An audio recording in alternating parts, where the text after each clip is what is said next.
This is The Gorge. It's a podcast where my friend Sarah and I gorge ourselves on what's happening in the world of video games and entertainment. The Gorge is brought to you by Patreon. That's patreon.com/thegorge, where for just $5 a month you gain access to not one but two podcasts. We've been off for a month and suddenly I've forgotten how to do this intro. $5 gets you Takeout, a monthly commentary track where Ben and I decide we don't feel like doing any work and we're just going to watch something and talk over it. And $2 gets you Praetorian Pals, a monthly series where Ben and I and Saturn and Oates all sit around and we do a run. We just do the MSQ roulette in Final Fantasy XIV and just talk about whatever deranged shit comes to mind, which is a lot of fun. You would be surprised how much deranged shit we can fit into like 45 minutes of content. It's actually impressive. So yeah, head on over to patreon.com/thegorge. Kick in however much you can. We appreciate all of it.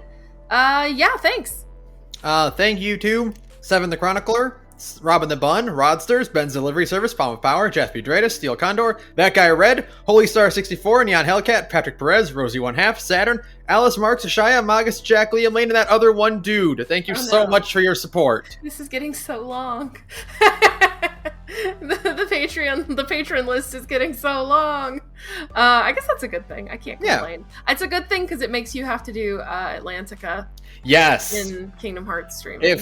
If you are listening to this and you don't watch the Road to Kingdom Hearts 4, my weekly-ish stream where I go through the entirety of Kingdom Hearts, starting from Kingdom Hearts 1, going all the way to Melody of Memory, you missed out on the fact that I am forced to do Atlantica in Kingdom Hearts 2. Yay! All of it. Thanks, guys. Look, I like Kingdom Hearts, obviously. Sure. It's my favorite series of all time. Mm-hmm. There is only one thing in the entirety of Kingdom Hearts that I actively dislike. Oops. Well, oh well. Man, what am I talking about this week? We're just gonna shoot the shit and talk about what we've been doing, and then I've got a whole bunch of news. I've got a lot of news, actually. Yeah, because we were off for a month. A bunch of really exciting things happened while we were off, and I was like updating the news docket as it was happening. Oops. Yeah. So let's kick it off. Yeah. What have you done to? Oh, me? Okay, I'll go first. I actually have done a lot. Oh, good. I made the active decision to not play FF14 every day. That's smart. So I actually got a ton of stuff done or started at least. Mm-hmm. I have beaten Monkey Island 1 and 2, and I am working on Return to Monkey Island. That's the official sequel by the guy who actually made it, right? Okay. Yep. Okay. I'll talk more about this in a later podcast. Yes. But I will forward this by saying, so you know how we've said a lot that like the stuff you watch or play or read when you are 12 forms the pillars of who you're going to be as a person. Right. You know, like whatever you are like really, really into at the time, even if your interests wane later on for that specific thing, it will still be a hugely influential thing. Sure. There is a second layer to that, which I call the Phantom Pillar. Okay. Which is when you play something as an adult that existed when you were 12. And if you had played it, you would be the exact same person you are today. Okay. I get what you mean. it retroactively becomes one of those pillars. Right, but like it's something that should have been a pillar. Yeah. However many years ago. I get you. Okay. Like it was always there. You just had you know when Guru puts his head on Krillin and Gohan and unlocks their potential. Yes. Like the hidden potential they didn't know existed. That's what Monkey Island did for me. It's like, oh, this power was in me all along. This is just what you were always like, but like now it's you, but more. It's like, oh, why did I really like Phoenix Wright so much? Oh, it's because the spirit of Monkey Island was inside me. You didn't realize it, but you were actually a Monkey Island fan this whole time, but nobody told you. Exactly. Okay, I get you. Yeah. So we'll go more into that at a later time, but yeah, fucking like life. Like I was just sitting here stunned, being like, oh my god, it's been here the whole time. Yeah, they're good. I have started and finished the first one. Mm-hmm. And I am into the second one, and they're good. I don't think they are quite as retroactively formative for me. Like I was playing this like, oh, this is good. This is charming and fun. And it's like unlocking like deep parts of Ben's brain. Yeah. Which is very funny. And there's, obviously there's, we have extremely similar, but also somehow extremely different tastes. Mm-hmm. So that's fun. But yeah, no, I am enjoying them, and I'm looking forward to talking about them. I also, I finished Dark Road and Live Alive. Okay. Dark Road is, dark. Really? Okay. Yeah. It's actually, like, really dark. If anyone is thinking about playing it, don't. Go watch the Everglow video instead. Oh, okay. Because it's so grindy. The gameplay does not get better. Ah, I see. Because it's when you rip out the gacha of a gacha game, you aren't left with anything of import. Like, I can see where the strategy of the gameplay used to be, but when they rip out all the cards you were supposed to roll for, there is no strategy anymore. So okay, yeah, I guess that makes sense, because it's kind of like, I don't know, I guess it's not, we've talked before extensively about like what happens to Fago when it's over, and like, do they just make you play with story servants and stuff? And I guess that would also take out some of the strategy, because you'd have such a limited pool of servants. I don't know. Yeah, I think with Fago, because there's still like an RPG to it. Like if you just have like, here's a list of servants, you still have to level them up, you still have to like mix and match and like do your dailies or your grinding missions to get embers to like level them up and stuff and like boost their stuff. You can make like an RPG out of that. But Dark Road's gameplay was not intuitive to that. Okay. Like they're just the strategy was crafting your single deck in a way to overcome a threat. And now it's just make your number bigger to do it. Yeah. Okay. Because Fago has like, oh, here's your boost or your stun moves or your. Yeah, it's like a real JRPG. Yeah. There was none of that in the free version of Dark Road, so it's all just make number bigger, hit enemy. Okay, so it's just very like rote. Okay. Yeah. Okay, I get what you mean. But the story was a lot more interesting than I thought it was going to be. Really? Because I usually am not really into prequels because it's like, oh, well, I know where this is going to go. Foregone conclusion, yeah. Yeah, it's like, okay, well, and it's also like, I don't really think I need to know a lot about Xehanort's backstory. Like, it doesn't really affect anything. And the cool thing is that it won't. Like, Union Cross and Dark Road are there to inform people who want to know more about the new characters that are going to be appearing. Right. But it won't be relevant if you just skip it. Okay. It's just like, you'll get callbacks and you'll be like, oh yeah, he said the thing he said before. Neat. Okay. Yeah. And you get like some like lore expansion that's just like, here's how things work in the Kingdom Hearts universe. Like the fact that Hades is the Lord of the Dead in the underworld for all worlds. Yeah, Like- you brought that up while we were just talking, and so it's literally like that's just the underworld for all worlds have like the shared Greek underworld, which is interesting. And then so I like after beating that, I saw a theory posted. Like you've seen the trailer for Kingdom Hearts 4, right? Yeah. Like so the bit where Donald and Goofy are in the underworld, like looking for Hades. Right. I thought they were looking for Sora, right? Like they're like down here. Like if Sora's dead, we're gonna find him down here. But Union Cross is like the Xehanort and Ericus go down to the underworld to talk to their upperclassmen. And so it's like, what if Donald and Goofy are going there to talk to Xehanort?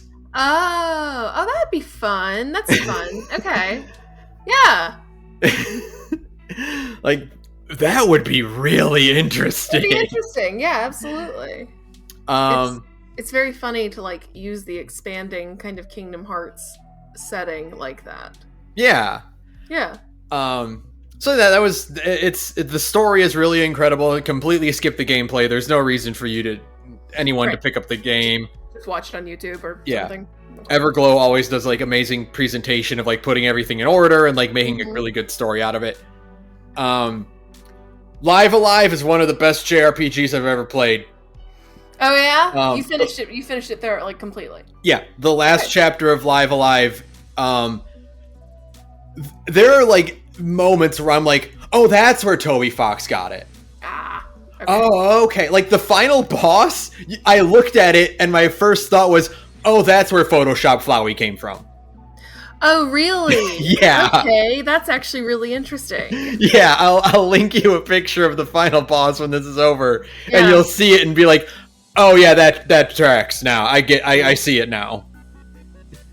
But no, fantastic game.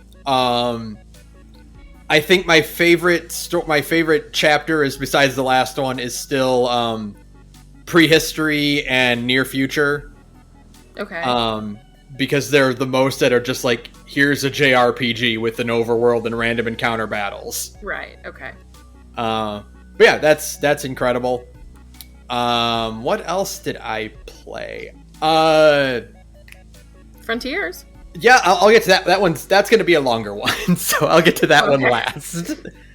I got on a weird whim, and because I had to do a project at work that required a lot of like mindless, repetitive tasks and stuff. Mm-hmm. Yes, I'm very aware. So I'm like, how do I not drive myself insane? Gigaboot's Mondo Cool playlist, and just listen to all of Mondo Cool. Right. And then I'm like, what's a good series? Dragon Ball. I'm gonna go play Xenoverse. Yeah, I saw that on your Discord a handful of times where you're like playing Xenoverse, and that game is still good. Like, I haven't played it in a hot minute, but that game is still good. Xenoverse, it's funny. In retrospect of playing 14, I'm like, there are parallels here. Because it is very much the same thing of like, you start off as just kind of like a guy and you go around and you do a bunch of like, instead of fighting boar-asses, it's fighting Cybermen. Sure. And then it's like, and then eventually it turns into like a battle for the fate of the entire universe. Mm-hmm. And like, oh, kind of like From a Realm Reborn to Endwalker. Sure, yeah. It's just, instead of Thancred, you're hanging out with Trunks. There is no difference. There's absolutely no difference between those two characters. They do dress very similarly. That's actually true. Yeah, and they both have the hair split down the middle. So, that makes sense. But no, I'm surprised they're still making content for that. They just put out they just announced like a new expansion to put like that game is never gonna die. Like that game's just never gonna die. I think it prints money. It's too easy to maintain, And maybe someday they'll do a 3. Yeah, and it's also just like a really, really good, solid Dragon Ball fighting game where you can play as literally every character in existence and you can learn their moves and build your own character. And it's just kind of like a fun game to dick around in. I put like a good 80 hours into fucking Xenoverse 2 back in the day, because like it is an extremely good dicking around game, right? Where you're just like screwing around and fighting things for fun and flying around, and it's fun, you know? It's like, do you want to play as Goku and fight Frieza, or do you want to be your own character and Goku relies on you to help him fight Frieza? Do you want to be friends with Goku? You personally? The answer is yeah, of course I do. Absolutely. Absolutely. I myself want to learn the special beam cannon. Yes, thank you. I want to be Goku's special friend. Fuck you. That's what everybody's always wanted their whole life.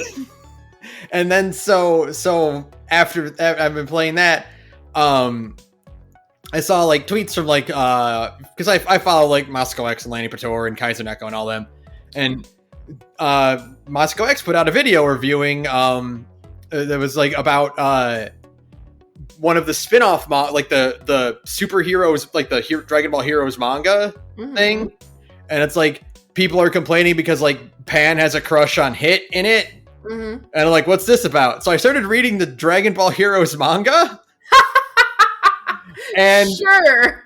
And the storyline they're doing right now is the most 12-year-old high on pixie sticks playing with action figures, self-indulgent bullshit that you can possibly imagine. Great. What if there was a tournament and Goku and Vegeta teamed up with Jiren and they fought Bardock and Raditz was there and Turles was there and Turles was Super Saiyan 3 and they were filled with evil magic, so they were as strong as Goku Blue and what if Broly was there too and they were Super Saiyan 4 and Goku Blue 2? Great. It's fucking amazing. It's amazing. Jesus.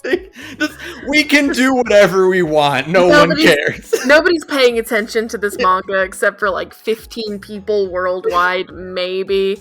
So like, we can just do whatever we want and nobody is gonna stop us. Toriyama doesn't give a fuck as long as we keep cutting him a check, you know? Yeah. Oh, absolutely. Amazing. Oh, it's great. I love it. It's just pure. The writers were like, I had this fantasy when I was a kid, and now I get to put it in an official thing. And I'm just gonna put it, and somebody has to draw it. You know what? Yeah. Whom amongst us, truly, right? Oh, in a heartbeat, I would make my dumb fanfic canon. Right? That's the spirit of it. Without hesitation. Yeah. Oh, God. The other self-indulgent adolescent bullshit I read this period was X-Terminators, which is a new X-Men comic where it is Jubilee, Dazzler, Laura Kinney Wolverine, and Boom Boom, who are hanging out, getting drunk after Dazzler broke up with her boyfriend. And they get kidnapped by vampires and put into a death game. Sure, okay, Ben. Okay, buddy. And it's as close to an R-rated comic as Marvel will allow them to make. Great. Because it's just the four of them. Looking hot and getting covered in blood and doing wrestling moves on bad guys. And they're all completely hungover. Are the bad guys vampires? Like, sometimes they're vampires, sometimes they're evil mirror clones of themselves. Sure. Sometimes they're robots or bugs. It's just stupid. It is the first time. Stupid. It is the first time in a Marvel comic to ever use the word bimbofication. Groundbreaking, truly. We're really discovering new frontiers. And it's set in like the same continuity. It's like I talked about this a few years ago, but like the whole Krakoa thing where like all the X-Men are living on this magical island and there's no more death and it is like the true mutant utopia. And we are all brothers and sisters on the island. And also Dazzler is really, really drunk and trapped in a mirror prison by vampires.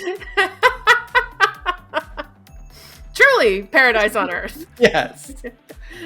A utopia. Yeah. In the most Thomas More sense of the word.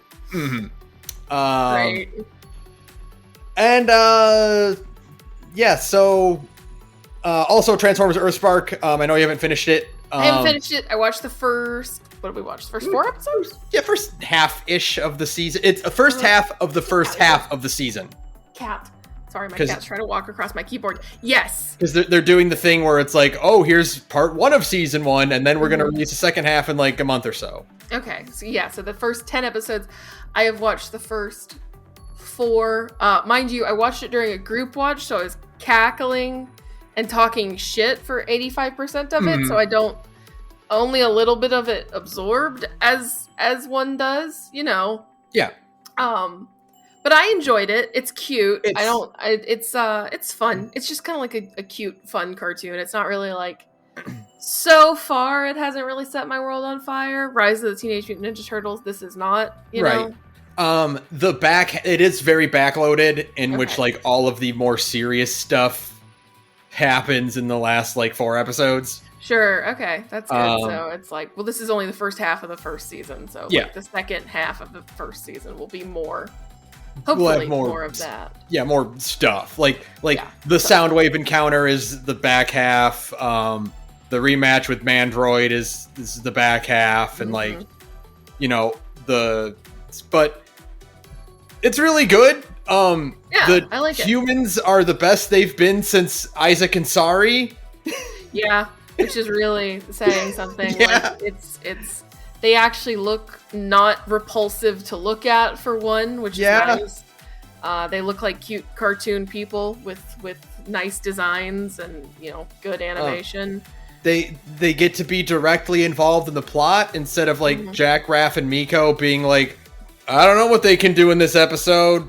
They're just gonna hang around and then do stuff. Get under people's feet. Yeah, I guess that's it. Twitch and Thrash are great. Yes, they are. Twitch is my sweet baby child. Oh, I love her. She's like the highlight of the series so far. What if a Transformer was also just like a goblin? Just like a little horrid goblin child. It's like, oh, it's that. Okay. I think this is just an Ant Ward thing because he was the producer of this and the producer of Rise, where it's just like, oh, these characters are your parental figures. Yeah, you're gonna call them mom and dad. Yeah, they're just your parents, which is cool. I like that a lot. It's cute. But yeah, back half is fantastic. I'm very excited to see where this goes. Okay.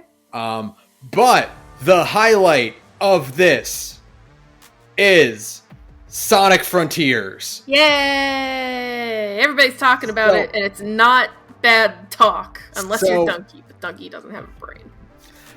How do I describe this? You know how like there's like the joke character in like an anime, and it's like maybe they were introduced and they had like a cool moment, but like they're kind of more just a punching bag as things go on. Yeah, absolutely. Flanderization. Yeah, but then like at one point the writer realizes that it's been a hot minute since they got to be cool, and then they get a moment that like completely re-solidifies their character, and is like, this is like the peak of the series involving this character. Right. That's what Frontiers is. That's great. Yeah. Frontiers takes the good parts of every single previous Sonic game and shoves it into one game after first polishing it to like a total shine. That's awesome. It's like Sonic Team just kind of like sat there for a minute and then took a deep breath and was like, focus. Pay attention. And then we got this out of it. Yeah, that's awesome. They very clearly took inspiration from Breath of the Wild, from Mario Odyssey, from Nier Automata, from Kirby and the Forgotten Land. It's all here. Yeah. They have re-railed characters who have been garbage, like Knuckles. Knuckles has been completely re-railed, and from being a complete dumbass into what he should be, which is Piccolo. Right. Right, yeah, exactly. Like, he's been re-railed, Amy's been re-railed, Eggman has been re-railed. They're all, like, really good characters. There's so much good writing. It's so weird because, like, the levels, the actual, like, go fast levels are not the main part of the game. Right, it's more like the open world part. Yeah, the overworld, the islands are like the main part of the game, and the levels are basically just shrines from Breath of the Wild, where it's like, instead of like where it's like go in here, do a Zelda puzzle, and get out, it's go in here, do like a quarter of a Sonic level, and get out. Okay. Like, they're fast. They're like less than a minute in these levels, and they're like, and the idea is you just do them over and over again to get your score, to get your time down. Okay. It's just like little bite-sized Sonic levels all over the place. Yeah, it's just like quick little challenges. The whole game is built off of quick challenges, quick puzzles, quick little obstacles to unlock new parts of the map, to get, points to upgrade your stuff, to progress the plot, etc., etc. Their method of fast travel, because you're Sonic, you are the fast travel, is when you unlock like a little beacon checkpoint thing, it just spawns grind rails. Okay. So you just take those around the island instead of like running or dashing. Oh, that's fun. Okay. So it's just like automatic grind rails that take you to where you want to go. Yeah, exactly. Oh, that's really cool. Okay. And getting Ian Flynn to write this was the smartest thing Sonic Team has ever done. Right. Because, like, he's just, like, there are so many references that are really, like, do you remember this? But it's good because, like, Sonic has always had this weird, like, drifting continuity. Right, like, there's multiple continuities, and you're never sure, like, which one is the main one, I guess? Yeah, it's, like, it's never been clear, like, what is quote-unquote canon, Because it's like, well, Sonic Adventure 1 and 2 has them in, like, a human city with, like, regular people, and, like, Unleashed has that, too, with, like, countries and stuff, and they're, like, but, like, everything past that is just animal people, and Eggman is the only human around. But in here, you'll, like, wander around, and Sonic will be like, man, I wonder if there's a Chow Garden nearby, or be like, man, this reminds me of the Mystic Ruins, or, like, this feels a lot like Sky Sanctuary, and it's, like, references to every game. Yeah, okay. So now it's like, they're, apparently they put out, like, an interview or something, because, like, they had an announcement on Twitter that's, like, we're looking for a lore manager. And God, to be, how they like have like a lore master at Bethesda for the Elder Scroll games? Yeah. Oh God, to be the Sonic lore master at Sega, right? Like, that's what I want my job to be. Because, like, Ian Flynn, like, clarified, he's like, we are trying to make a unified canon. So, like, the comics, the cartoons, the games, we are trying to make sure there are not all these drifting, aimless continuities now. Yeah, that just kind of, like, exist for a single game and then don't anymore. Yeah. Right, okay. Because, like, there's a bit where, in Frontiers, where Sonic is like, man, Tangle would love to climb around these ruins. Okay. And Tangle is a character from the IDW comics. Oh, that's awesome. So, okay. It's like, oh, shit, you mean everything. We're just wrangling literally everything. Okay. Which potentially means Surge might get into a game. Yes. Which would be fucking awesome.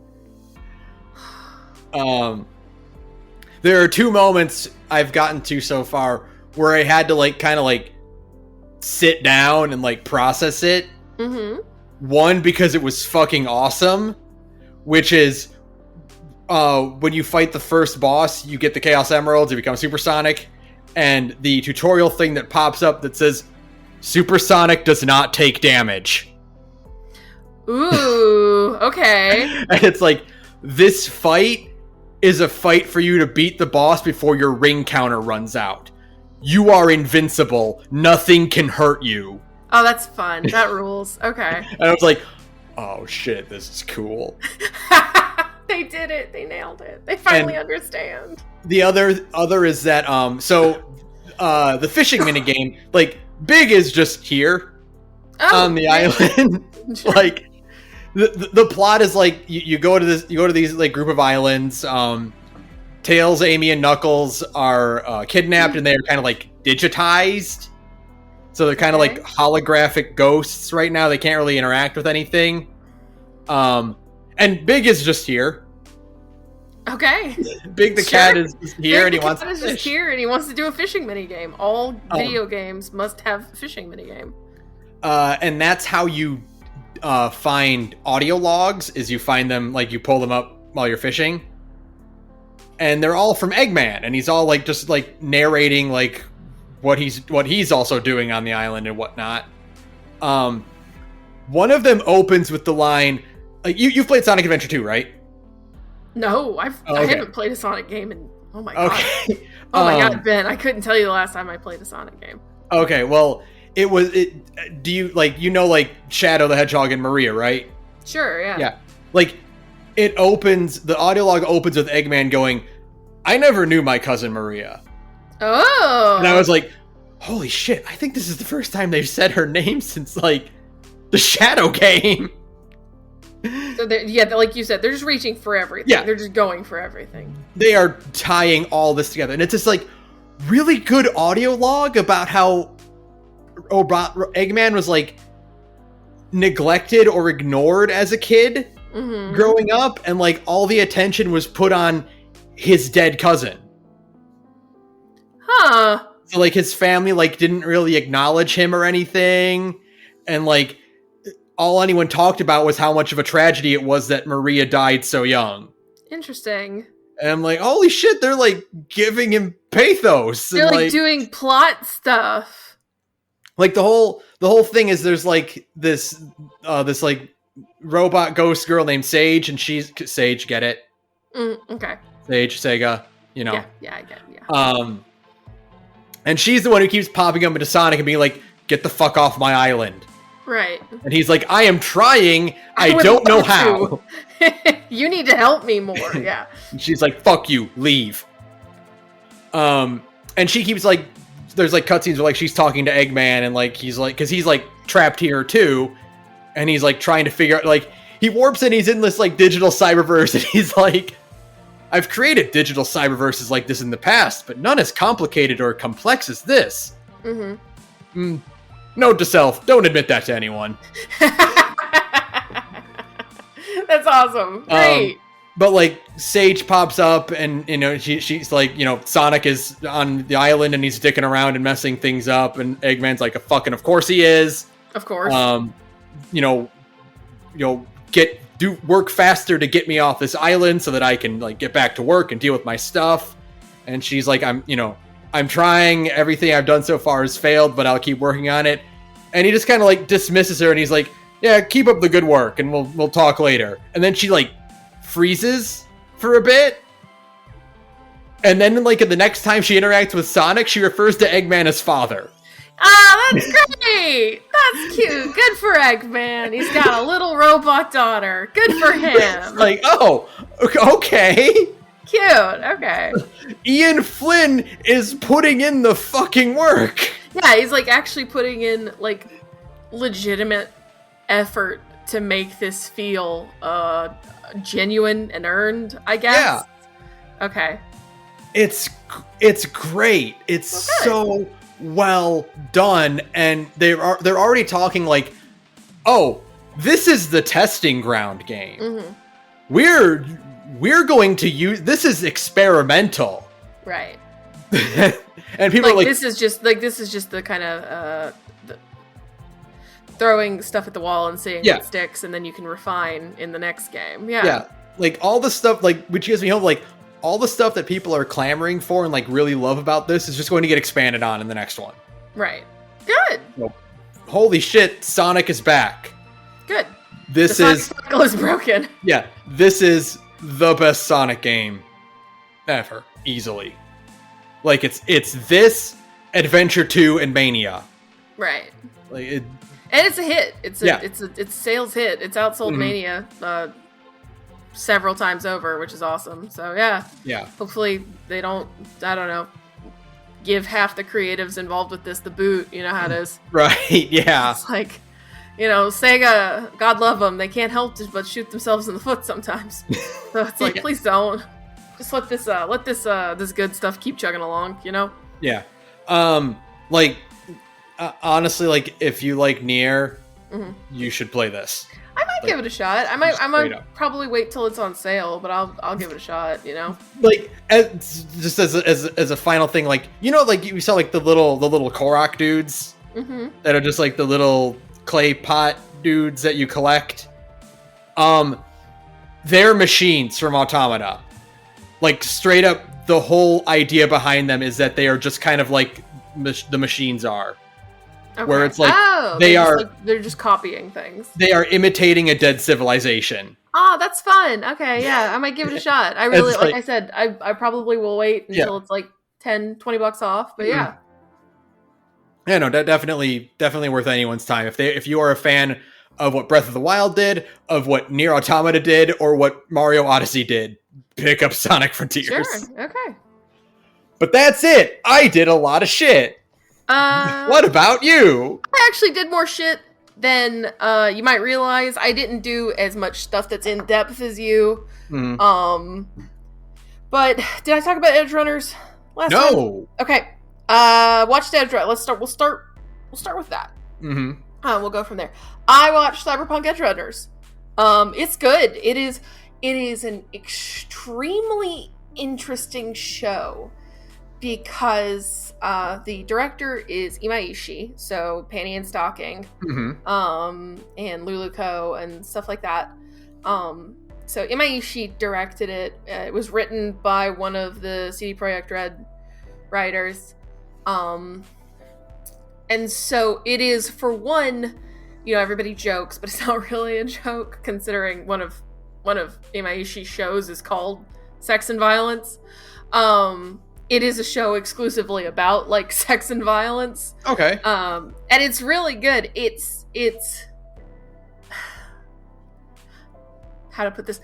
I've never seen an anime that is like an anime-ass anime, but produced with like such intense Western sensibilities too. Like pop music plays, and a lot of the story beats that get hit are more the kind of thing you'd see in like a Western like TV drama instead of an anime.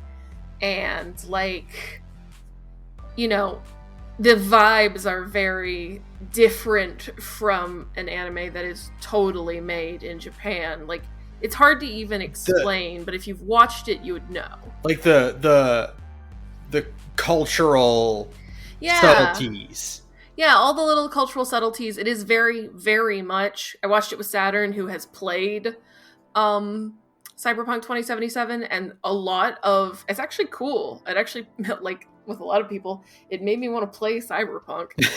There was a sales spike. There was a huge sales spike after Edge Runners came out, and it was really good. Yeah, because like they just straight up use locations from the game and UI elements and map elements and like the cars on the road and stuff like that. Oh, okay. Are all things you see in the game. And yeah, I really enjoyed it. I don't think it's like particularly deep. It's like a really good 8 out of 10, I think. Okay.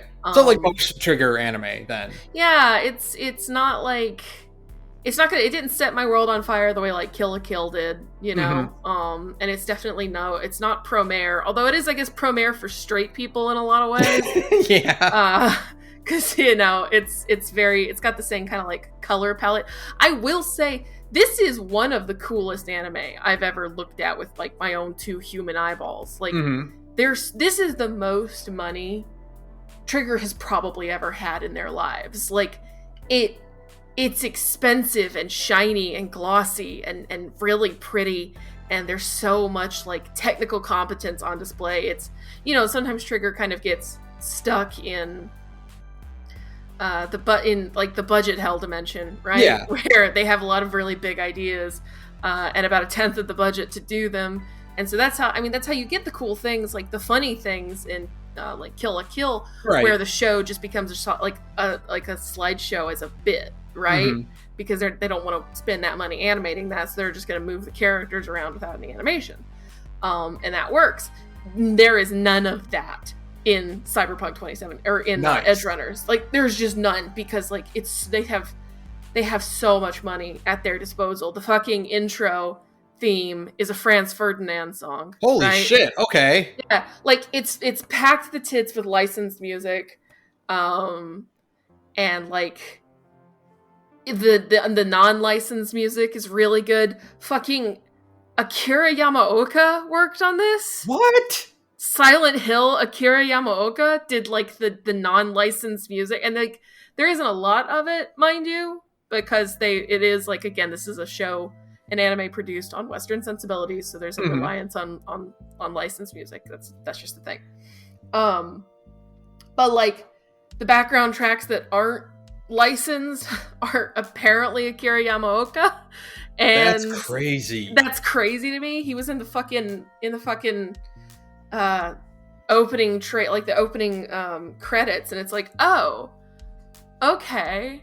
But yeah, like it is really good. It's a pretty simple story of like what happens to everybody in Night City who tries to get big by becoming like a cyberpunk, like becoming an edge runner, which is that you eventually burn out and die. Right. But like, you know, it's framed around a bunch of really likable characters who all have a lot of problems, you know, like who all kind of fall apart over the course of 10 episodes. It's not even full 12. Who all kind of fall apart over the course of 10 episodes. I think it kind of loses its thread in the back 4. It feels like it kind of like the pacing really picks up in order to get to the finish line. I almost feel like it needed an extra 2 episodes. Right. That's like somewhere in there. I couldn't tell you what they would be about, but like in my bones, I could feel like I was like, we got to the 10th episode. I'm like, we're already done? Oh, okay. So not like another 2 episodes, but another 40 minutes. Yeah, it needs like another 40 minutes of stuff in there to pad it out and let some of the stuff that happens in the back half breathe, right? But like overall, it's still a great show. I super recommend it. Honestly, I cannot overstate just like how gorgeous Edge Runner. It has some of the most like visually interesting stuff going on I've seen in an anime in a while. It has a lot of stuff that I was watching it, and what I was feeling in my soul was like, there are certain sequences where I was just like, it felt like watching Ninja Scroll for the first time when you were 9. Okay. You know, where it's like an adult anime that you super should not be watching. Right. It has that like gritty, like heavily shadowed animation, and it's like super compelling because you've never seen anything like it, because you're a child and anime has only ever been like Sailor Moon and Dragon Ball Z at this point. Right.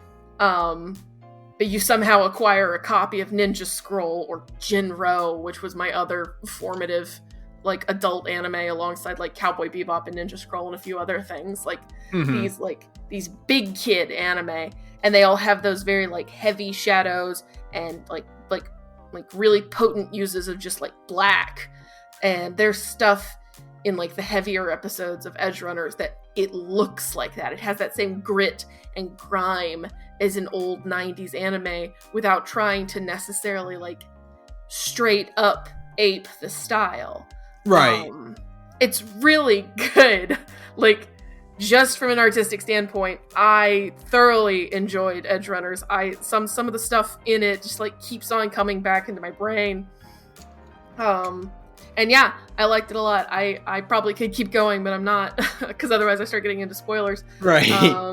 But last thing, everybody is obsessed with Rebecca from Edgerunners for a reason. I get it. Oh yeah. I mean, I can see that much at least. Instantly get it.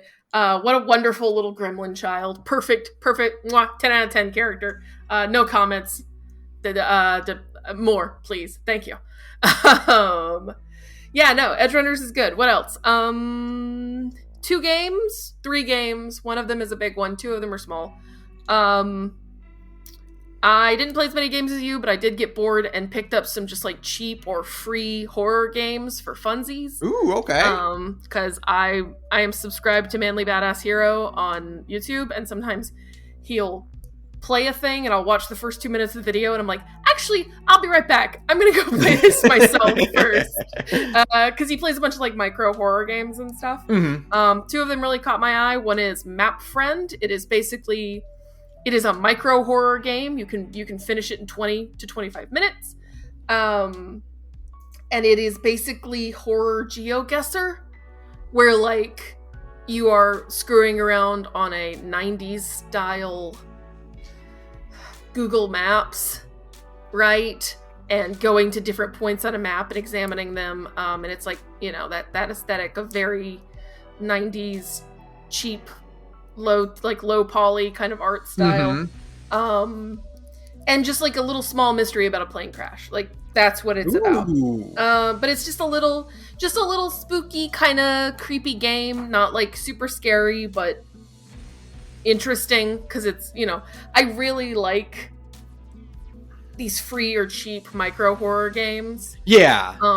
Because it's where you see the most interesting stuff, right? And they don't overstay their welcome. They're like, here's the scare, and then we're done. Yeah, absolutely. Map Friend absolutely is that. It ends on a jump scare, but it's a good jump scare.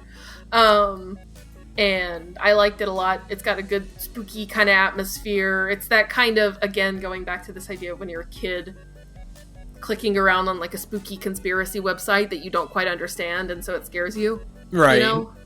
I feel like these experiences are becoming less universal.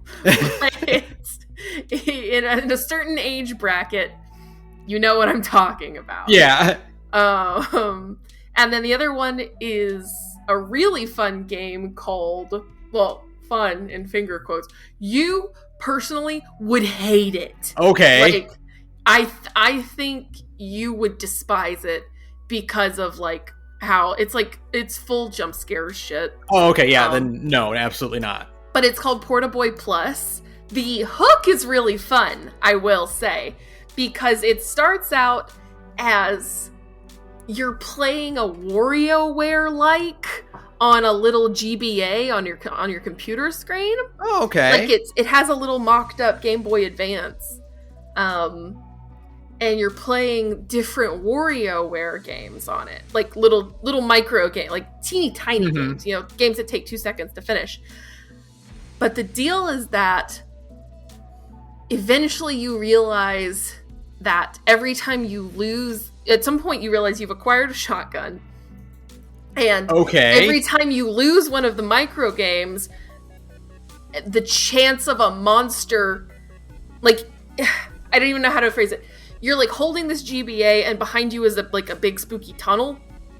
And every time you lose one of these micro games, a thing can spawn. So you have to juggle playing the game on your GBA because you have to get enough points to unlock like the story progression. And occasionally, while the game is still running, lowering the GBA to take shotgun shots at like these monsters that are like walking. Oh. Yeah, so it's this like really frantic juggling. It's really hard.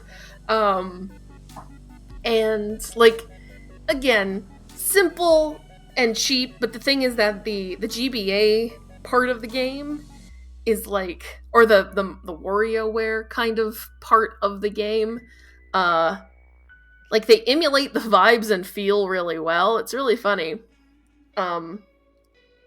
And yeah, it was just like, it's a really simple little story. Like, nothing groundbreaking, nothing like super blow your mind or anything like that. But it is interesting. I don't know. I liked it. Again, I think these are all, if I can't remember if they were free.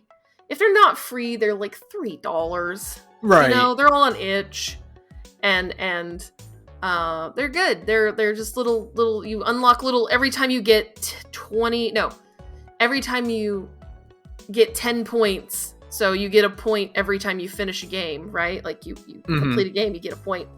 And to unlock the full story, you need 50 points. So you need to beat a game 50 times. But at the same time, the whole time you're trying to do these little short games, which you can't pause ever. Right. You have to go back and forth between like playing the game and then killing stuff that's walking towards you, back and forth. It's good. That sounds stressful. It is extremely stressful. It is packed to the tits with jump scares, because sometimes, of course, you'll pull the Game Boy down and there'd just be a thing there, right? To scream at you and make you shit your pants. You would hate it. 100%. Okay. You would hate it. It might be fun to watch on YouTube if you're interested. But otherwise, if that sounds like fun, I say give it a shot, But if you don't like jump scares, you're not going to like it. Right, yeah. What else? We've been watching Mob Psycho and Wish from Mercury. Those aren't done yet, so I don't want to talk about them too much. They're good. They're really good. They're extremely good. Wish from Mercury rules. Mob Psycho is probably, it's going to nail the landing. So. Oh yeah, for sure. When it's all said and done, I think Mob Psycho is probably going to be one of the best anime ever made. But the other big thing, I haven't made a lot of progress in it, but I hope all of you bastards are happy. I started Umineko. Yes, you did. I started Umineko When They Cry. And how is that going for you? Well, I haven't finished the first chapter. This will make no sense to you, and I don't think you'll ever play this one, so I can be vague. I'm not ever gonna play Umineko. Saturn gave me a pass on Umineko. I'm also gonna give you a pass on Umineko, because I've gotten to the part where it starts to get heavy, and even I have been uncomfortable in a few places, which is really saying something. Because I have a pretty good tolerance for that kind of shit. But yeah, no, I don't think you should. I don't think you should play Umineko. But I have gotten to the part where Maria reads the letter from Beatrice. Beatrice. And I don't know how I feel about it yet. I think I need to finish chapter 1 before I can speak like way more definitively about it. Okay. It is extremely different from the other visual novel that I have experience with. I never finished Fate Stay Night, but I have played Fate Stay Night, and I have read like big chunks of Heaven's Feel. I've done my Fate experience all wrong. Right. I read like big chunks of Heaven's Feel, and then I started the visual novel. I've also read Fate Grand Order. Like, it's all a mess, But I have read Kinoko Nasu's writing extensively at this point. Extremely different from how Nasu writes.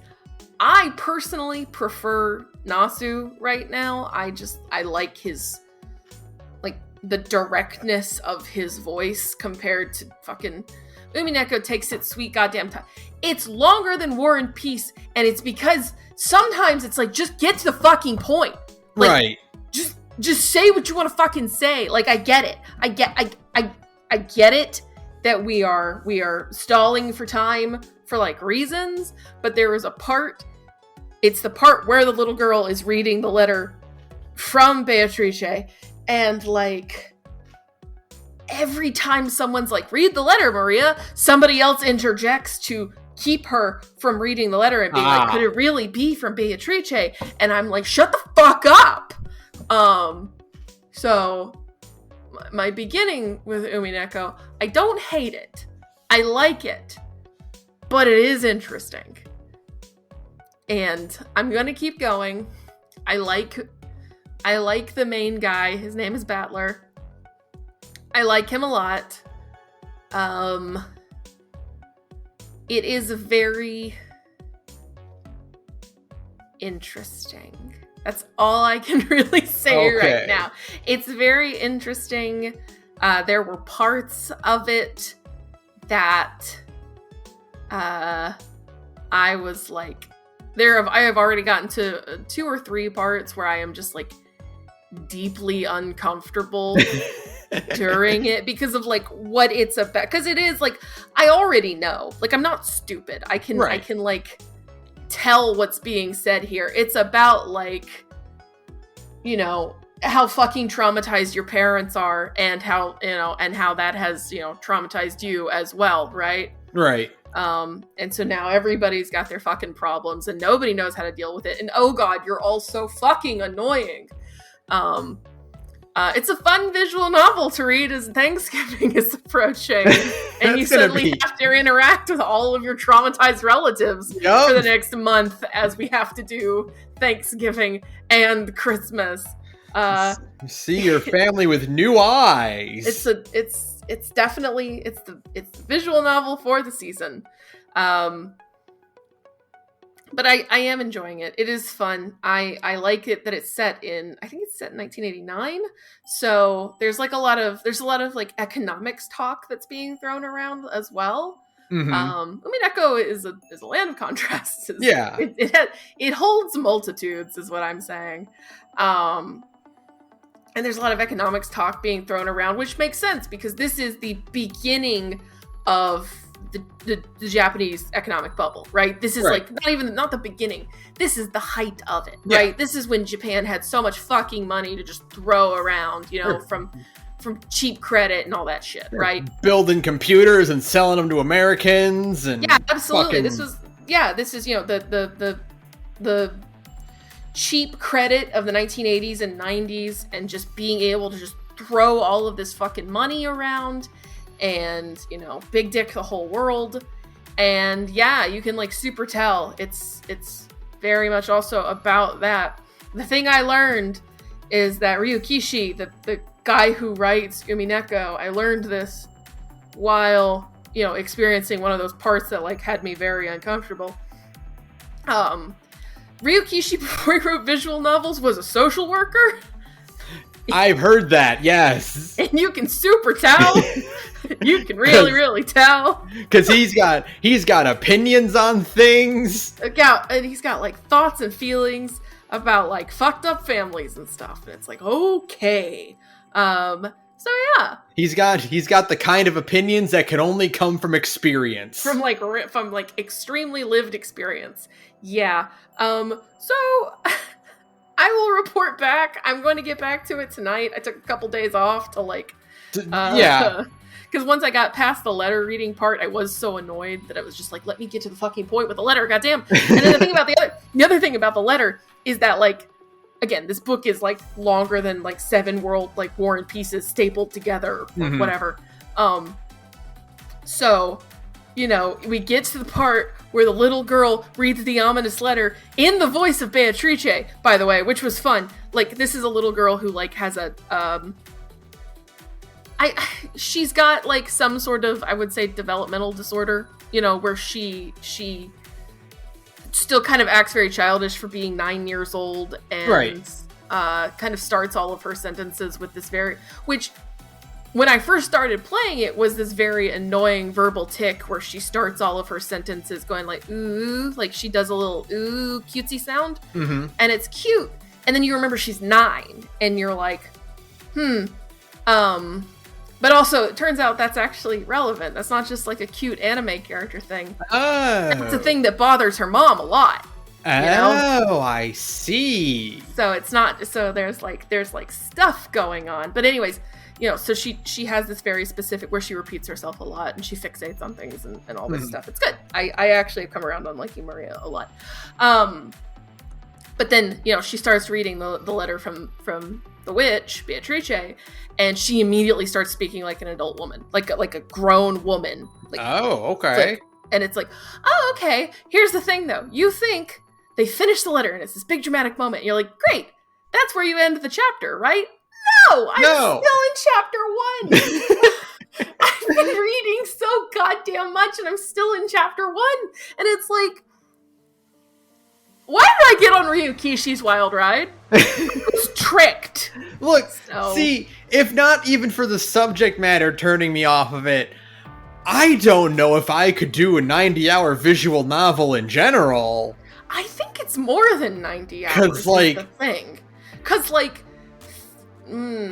if I'm going to play a 90-hour game, because I've played 90-hour games. Sure. Don't worry about that. If I'm playing a 90-hour game, I gotta hit something at some point. Yeah, and the thing is that, so, going back to my other visual novel, touchstone is Fate Stay Night. The thing about Fate Stay Night is that, it is more of an not Otome game.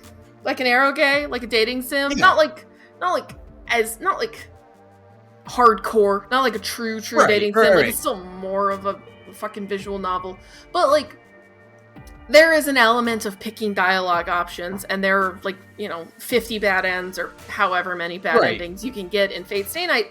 And if you pick the wrong dialogue options and you don't acquire enough little affection points between you and certain characters, those will get you bad ends, and you have to reload a save from however many hours ago and do it all over again, right? Mm-hmm. So that's still a video game. You are still pressing a button occasionally to make a thing happen according to your will, right? Right. None of that in Umineko. It's just a book. It's just a book. It's just a book. It's just an audiobook. It's just an audiobook. It's a good one. I like it a lot.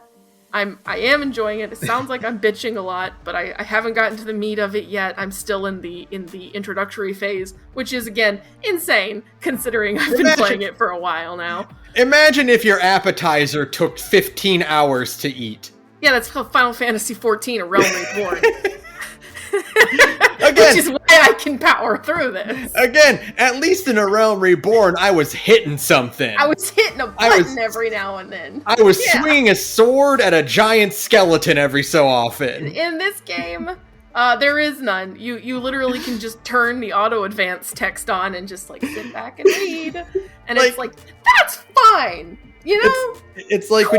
when you get really, really good at FF12 and you're like, I'm not actually playing a video game right now. Yeah, I'm just kind of steering these characters towards encounters. I have set up their gambits to the point where I don't have to push any buttons. Yeah. Is this fun? Am I having fun? I think I'm having fun. I don't know. And that's Umineko. Yeah. I think I'm having fun. I don't know. I'll report back at the end of the month and we'll see. Let me know how your any percent Umineko run goes. which is just you mashing the space bar until you hit credits. That's right. Absorbing none of it. Great. Yeah. It's good.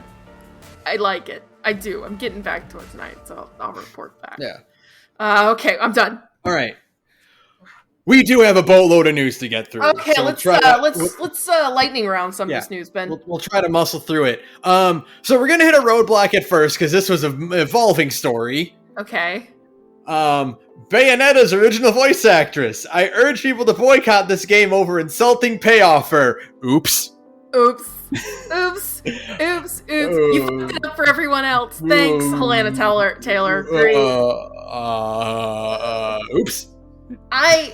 I will say, now the industry standard of, they offered her, it turns out they offered her around, actually, not $4,000 for the whole game, but $15,000 to $20,000 for the whole game. In total, it was like 4 sessions at $4,000. Yeah, it was apparently 4 to 5 sessions at $4,000 a pop. So, $14,000, $20,000 ish. Yeah.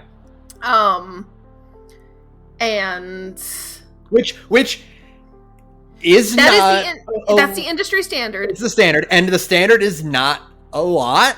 It's not enough because she is still the character carrying the entirety of the franchise, considering also that, you know, Bayo 3 is a game about a multiplicity of Bayonettas, right?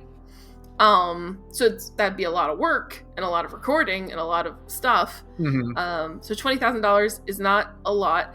However, it is not the $4,000 that she said it was. And it's definitely not, she asked for like a six figures in royalties. Yeah. It's like, and again, like now, if it was just six figures, I would think that would be fine. If it was $20K and royalties, also great. Yeah. You know? I think the real discussion, like the real sticking point here for the industry is that you have to negotiate royalties. Yeah. For a product that your voice or your mocap or whatever is going to persist for longer than the game's length. Yeah. The thing is that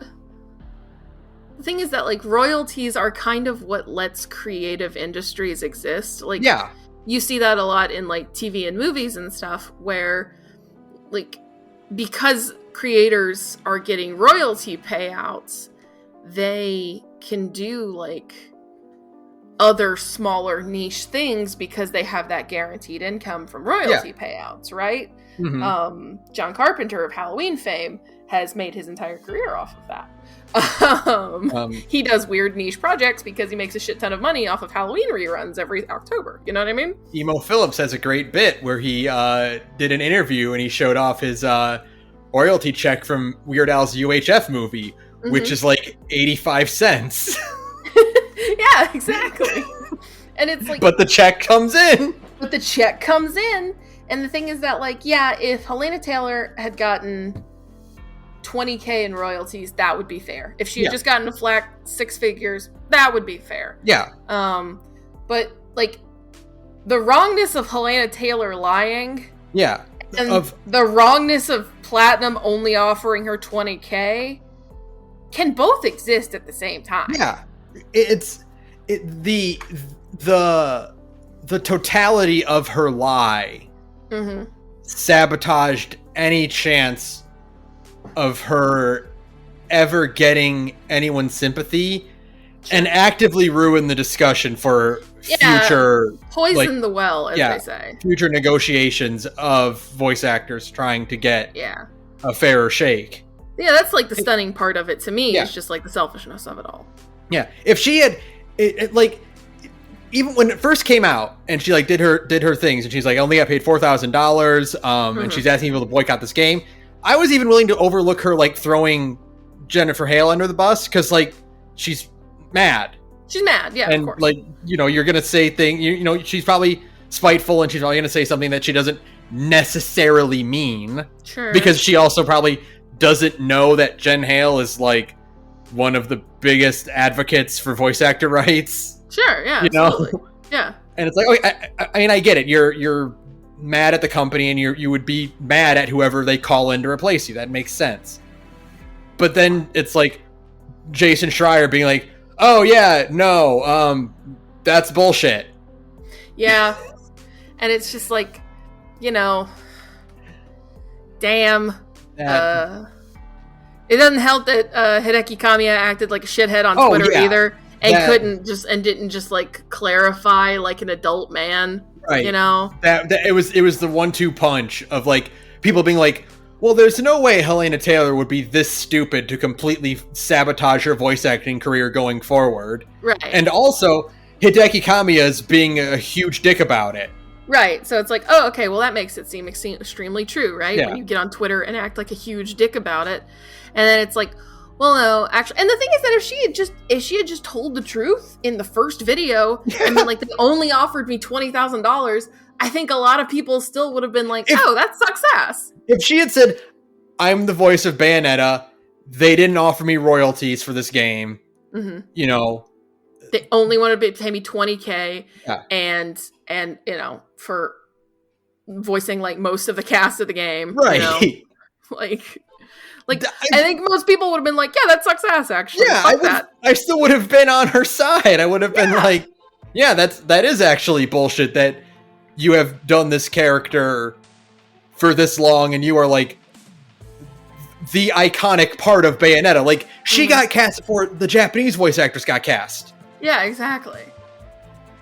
And then it's like, no, you just poison the whole well, and then she's like, I never lied, but here are my lies. But here are all my lies. Okay, thank you. Great. And now you ruined it for everyone else. Awesome.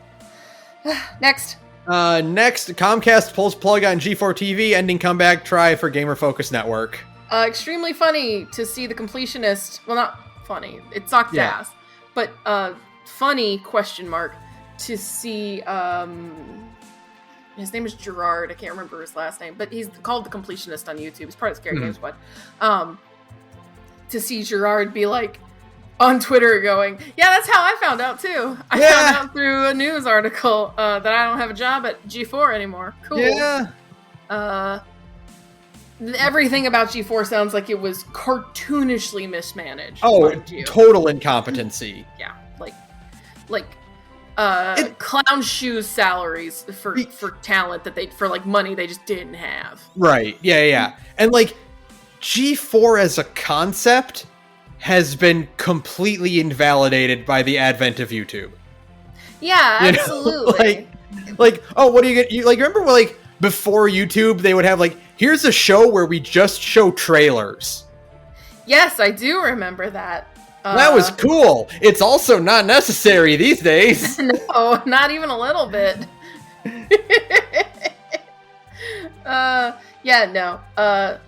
Extremely stupid idea on top of bad management, right? So, no thank you. Next, Final Fantasy VII's Battle Royale to shut down in January. That was fast. That was fast. Maybe if you would like put it on like a computer, like nobody wants to play Battle Royale. I mean, people do play Battle Royale games on their phone, but like, maybe put it as a free to play on like a console, on like maybe a PlayStation and a PC. It's a crazy idea, I know, but I feel like First Soldier probably could have lived a little bit longer if you had done that, because like playing it exclusively on phone sounds like it sucks ass. Especially a game like that. Like, yeah. No, most people don't have a phone that can run that thing for more than 20 minutes without it bursting in flames. And if you do, like, who wants to play a battle royale like that anymore? Like Fortnite on phones is like you literally have no other options, right? Like it's no one is playing it as their first pick. Yeah, it's like it's like when you play Genshin Impact on your phone. People can do that, but I am sure most of them would rather be playing it on their PC or console. Yeah. You know? Yeah. Next, TF2's voice cast is terrorizing America's small town on a hunt for sandwiches. These guys rule. This is so cool. This is just like the funnest thing ever. I'm so glad they're just having a good time with it. Like it's just these old dudes, like wearing as close to cosplay as they can get. I know. Like the voice actor for Spy is wearing a blue suit and a balaclava, and like the voice actor for Heavy and Demo Man is wearing the knit cap and the eye patch. Yeah, it's so funny. They're just filming themselves wandering around, like going to sandwich shops and stuff, and like getting on boats and stuff. God almighty, good for them. You know what? They might as well. They're having a good time. They're having fun. They're doing more to promote TF2 than Valve has done in years. I know. And it's one of those things where, like, if this is happening to any other long-standing franchise, I would think, oh my god, they're gonna announce something big. No, but it's TF2 and Valve, so no. It's Valve, so it's like, oh no, their voice actors are just bored and want to do fun things. They just want to hang out. I guess they all just like hanging out. Like, good for them, sure. Good. It's always nice to see people who care this much about their characters. Yeah, you know? absolutely. Yeah, that's what you want to see. Yeah, they have fun with it, so Yeah. I'm glad for them. Keep on keeping on, you crazy little bastards. Do it. And maybe get into a recording booth and record some new voice lines for the characters, No, because that would require Valve paying them money. That's never happening, ever. Next, this completely went by us. We didn't get this one. Silent Hill Transmission, everything announced for today's showcase.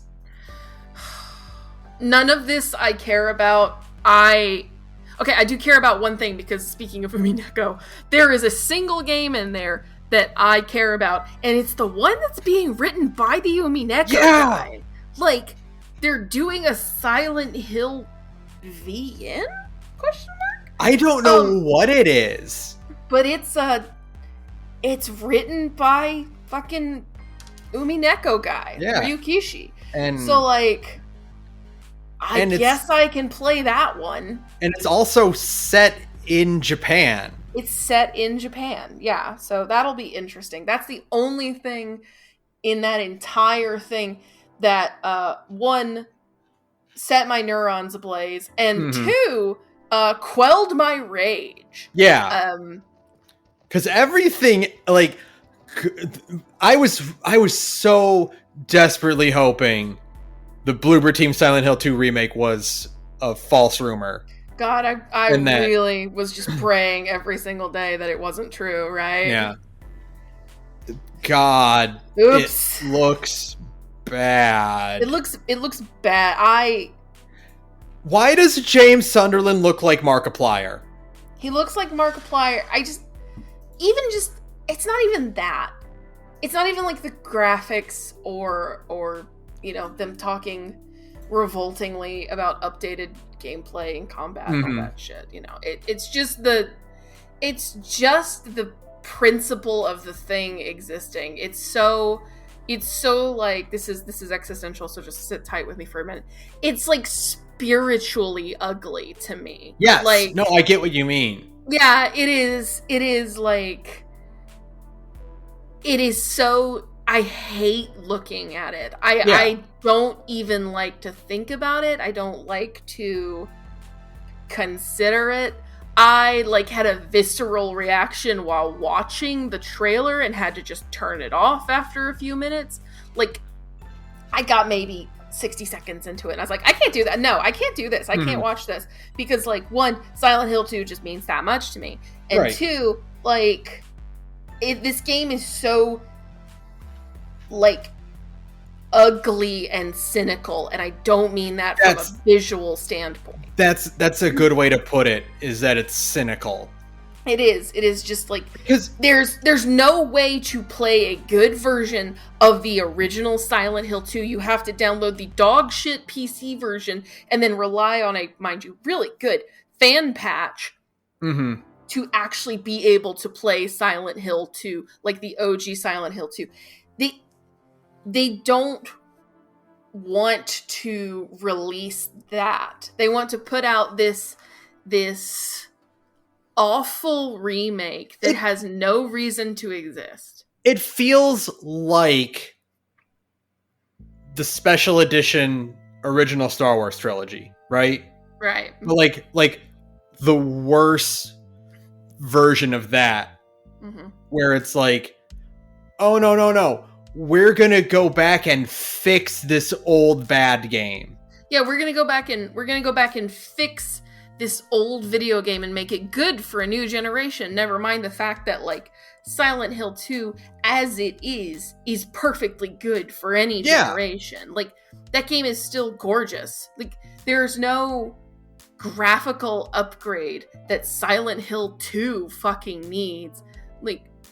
At all. That game still looks good. It looks the way it's supposed to look. It's I always talk about how I would never want a Persona 4 remake because it looks the way it has to look to get across the vibe that it's going for. Yeah, right? Exactly. That is Silent Hill 2. It looks exactly the way it needs to look. It needs to look old and grimy and rundown. And I don't mean in a we slapped a 4K dirt texture on everything kind of way. I mean in a way that only old PS2 graphics can be.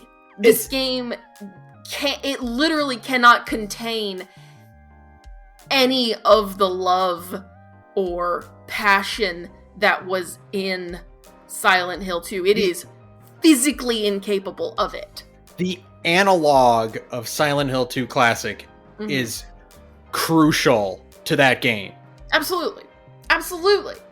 The crunchiness and the uncertainty of it, or that comes from it, is like vital to what Silent Hill 2 evokes in you, because it's that fear of not knowing what's 5 feet ahead of you. You don't even know what you're looking at sometimes, right? The PS2 is the last console generation that allowed our brains to fill in the gaps. Absolutely. Absolutely. It was the last generation where any game's presentation was what's the word I want to, I'm like, performative. It was performative, right? Like we had to place and map out what was happening in our heads because the technology wasn't adequate enough to do it for us, you know? Yeah, absolutely. And that's where the horror comes in. Yeah. Is when your brain is doing. That's why, a thing that was going around on Twitter a lot lately was the lighting and speaking of John Carpenter, the lighting in the original, Halloween from 1979 and this new fucking Halloween where everything is so like overlit and you can see everything versus Michael Myers' like ghostly white face just staring at you from the deep black shadow. And it's that kind of, it's that unknown, it's the separation of you in like the light and that shadow between you and the monster is where the horror exists. Right, exactly. And if it's all super well lit, or in video game terms, if it's this high fidelity graphical, beauty, then you can't. That's why modern horror games aren't really scary unless you're playing like a fucking piece of shit off of itch.io, right? Right. The only game that ever got it right, because it was so like, fear of the unknown, is fucking PT. Imagine that. PT and Resident Evil 7. Because they're doing the same thing. They're using the camera perspective. That's why first person horror is so much more effective these days. Right. Because like they're using the camera perspective to put yourself in somebody's head, and in that way the graphical fidelity works in your favor because you're so in somebody's head that it feels real, like you're really in that place. The thing is that the difference between PT and RE7 and Silent Hill 2 is that the horror of Silent Hill 2, the horror of PT and Resident Evil 7 especially, is everything's gross. Everything's gross. Everything is gross and slimy and visceral, and there are skittering bugs, and there are weird, lanky, like gross cannibal people up in your face, right? Sure. And PT is using a lot. It's the same thing. It's the house is dusty and covered in cobwebs, and the floorboards are creaking, and there's weird stains everywhere. And it's gross and unsettling, and you're like, you don't want to be in there and interact with anything, right? Sure. The horror of Silent Hill 2 is mental. Yeah, it's psychological. It's all psychological. It's all literally like what your brain is doing in the gap. Pyramid Head is not a scary monster. No. He is a dude in an apron with a big metal thing on his head and a carrying around a big meat cleaver. Like he's threatening, but he doesn't evoke a fear of an unsettling or uncomfortable creature, right? Right. You don't need to. You cannot upscale him to look any more scary. Any scarier than he already is. Right. Yeah. Right. It's just insane to me. I don't know. Like I said, I don't want to. We've already talked about this too much. I don't. Yeah. Want to fix it. Mostly because I hate this thing. I do legitimately like. I hate this thing. Like I have an actual genuine like. Yeah. No. For sure. Hate in my soul for the Silent Hill 2 remake. Because it means that for a lot of people, this remake will supplant the original. Like, they will play that first. Mm-hmm. And I hate that. I mean, I actually hate that. I despise it.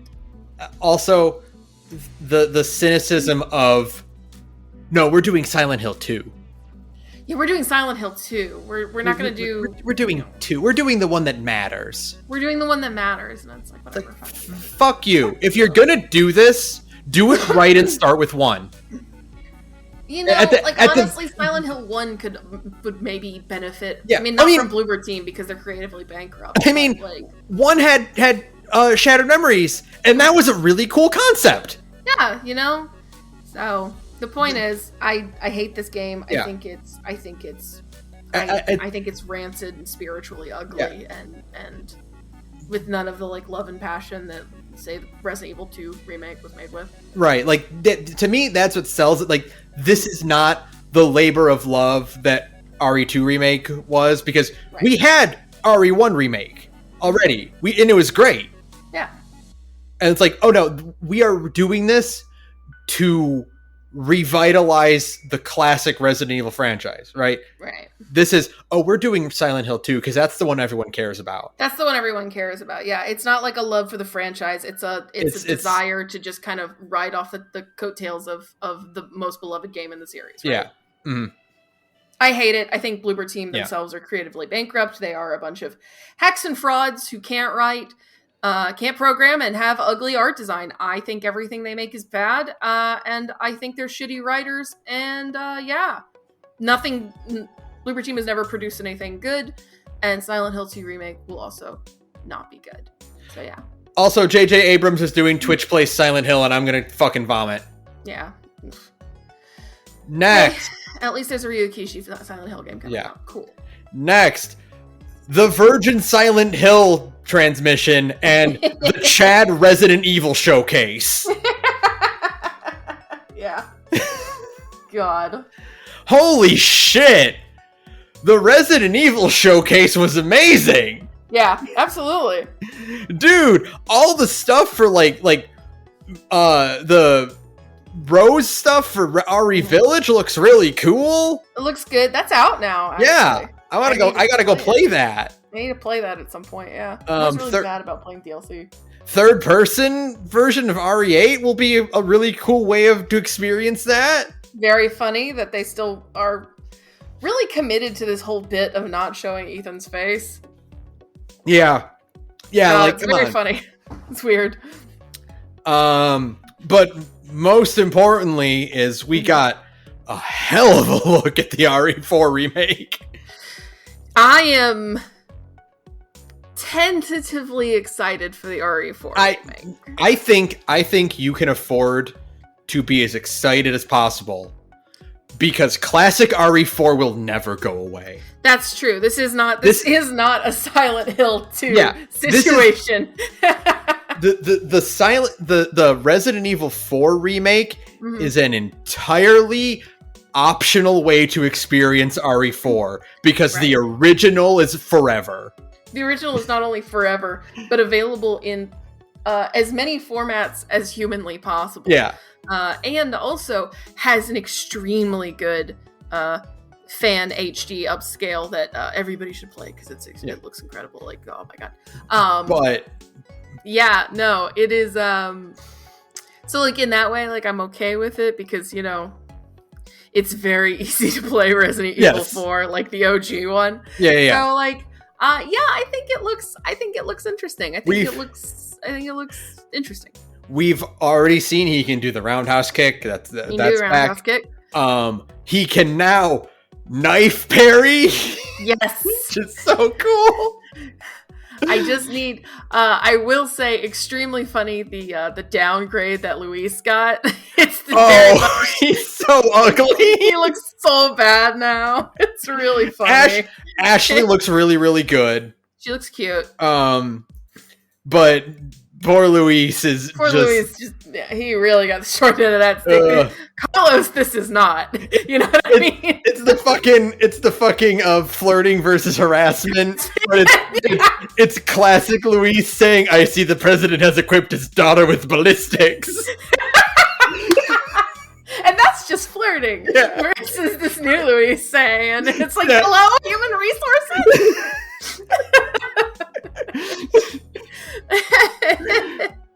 Yeah, that's exactly it. Oh, Capcom, what have you done to him? Oh, that poor man. He's so greasy now.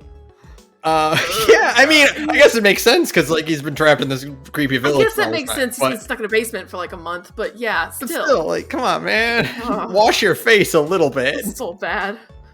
But no, they've already said a lot of the classic lines are still going to be in here, so Leon will still be kind of a jokester. And, good. The bingo line is in here. He will have the bingo line, which is all I needed. I think it's funny. All of these different characters, like everybody else, gets like very updated, more modernized designs. You can really see it in Ashley, who like looks more very like prim and posh.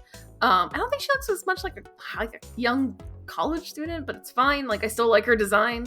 Yeah. She looks more like an adult, which is kind of weird, but it's fine.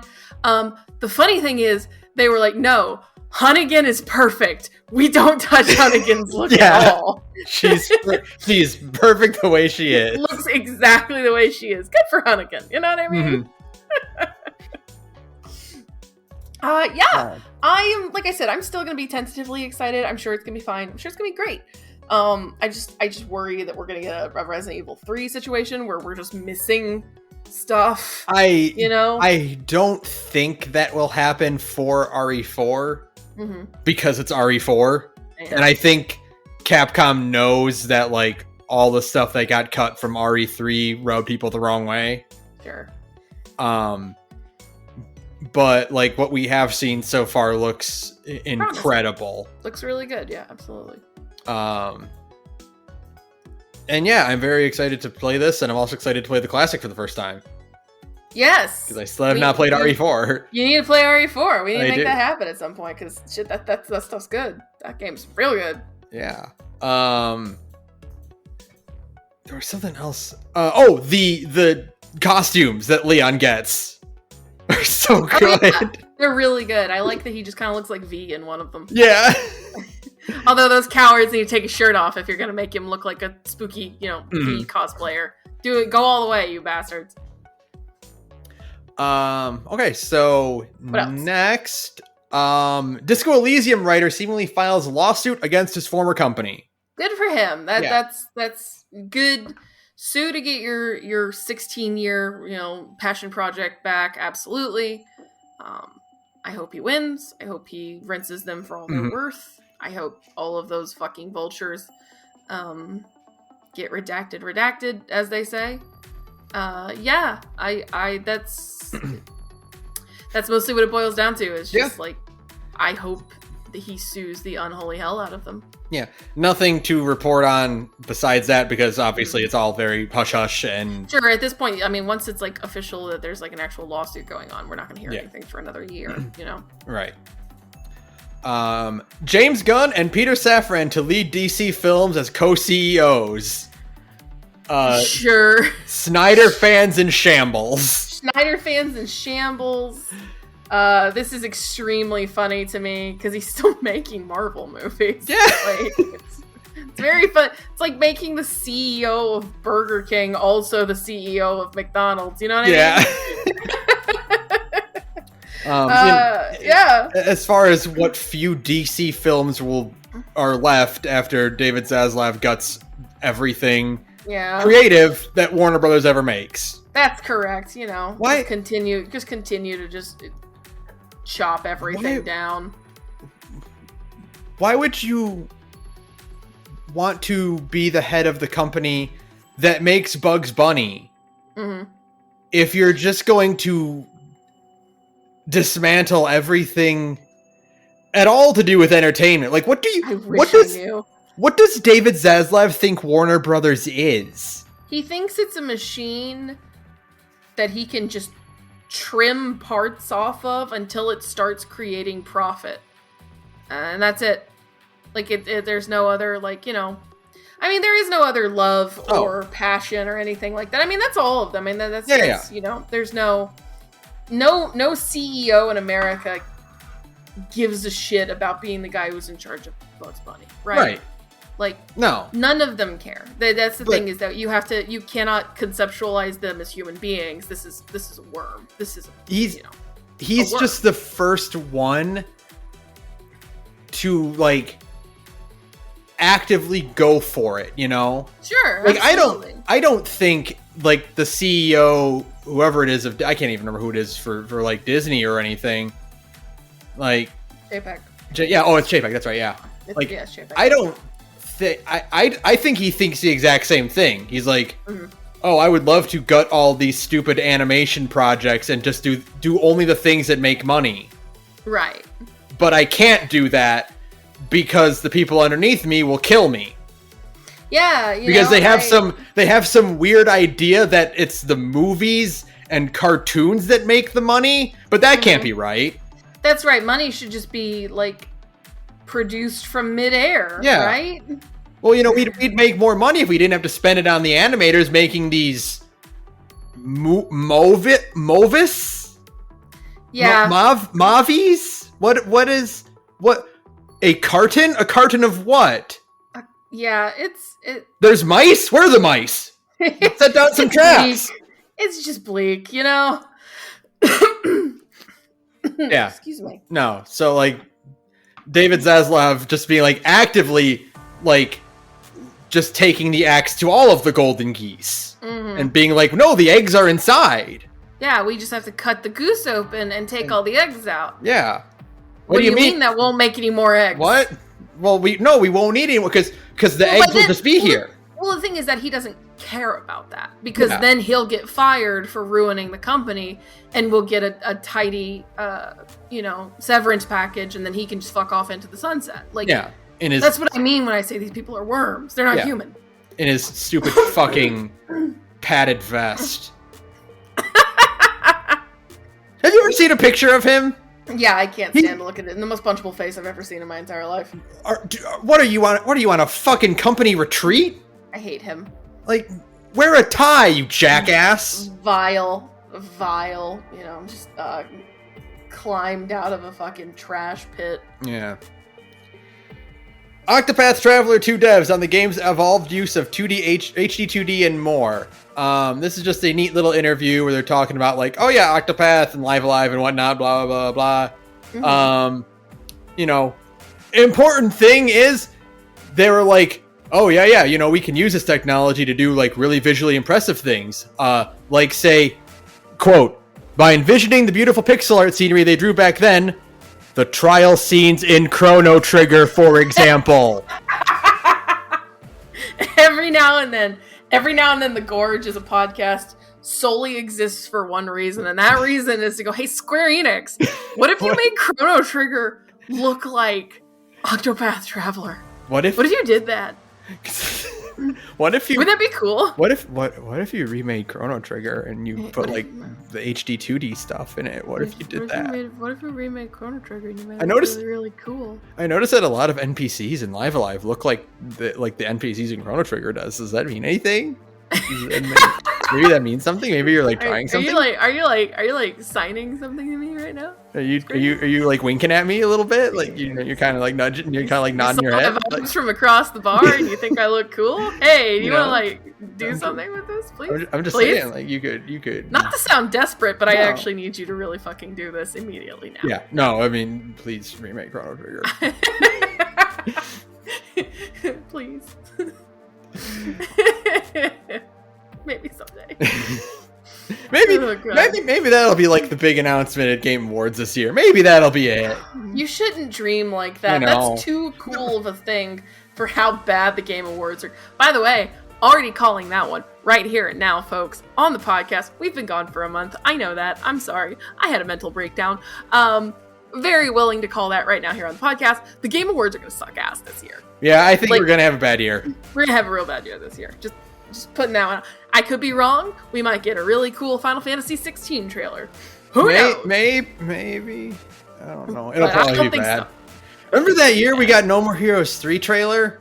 That was cool. Wasn't that cool? We got like that Persona. We got a Joker. Joker reveal. Smash. Wasn't that cool? We got Sephiroth reveal the next year. Wasn't that great? Remember that? That was really cool. We're not gonna, now that Smash is over, it's never happening ever again. So. What was even on? What was announced last year? Nothing. Oh, yeah. Nothing. I'm pretty sure it was just a big wet fart. Was last year Mass Effect, the new Mass Effect trailer, or was that the year before? I thought that was at E3.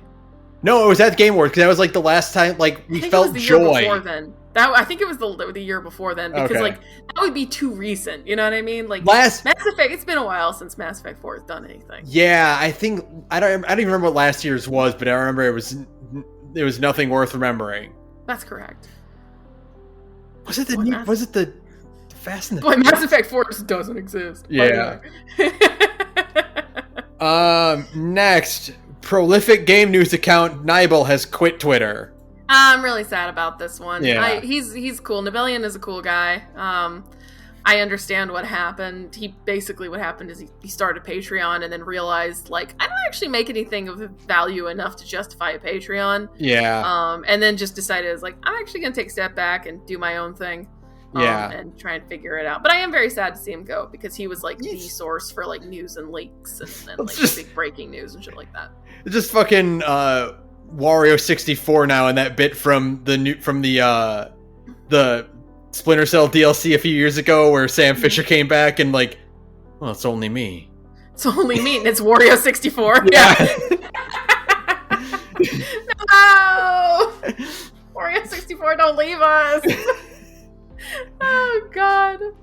I guess there's still Daniel Ahmad, but he's more focused on like the Chinese sphere of gaming. Yeah. People were like, he still says things every now and then.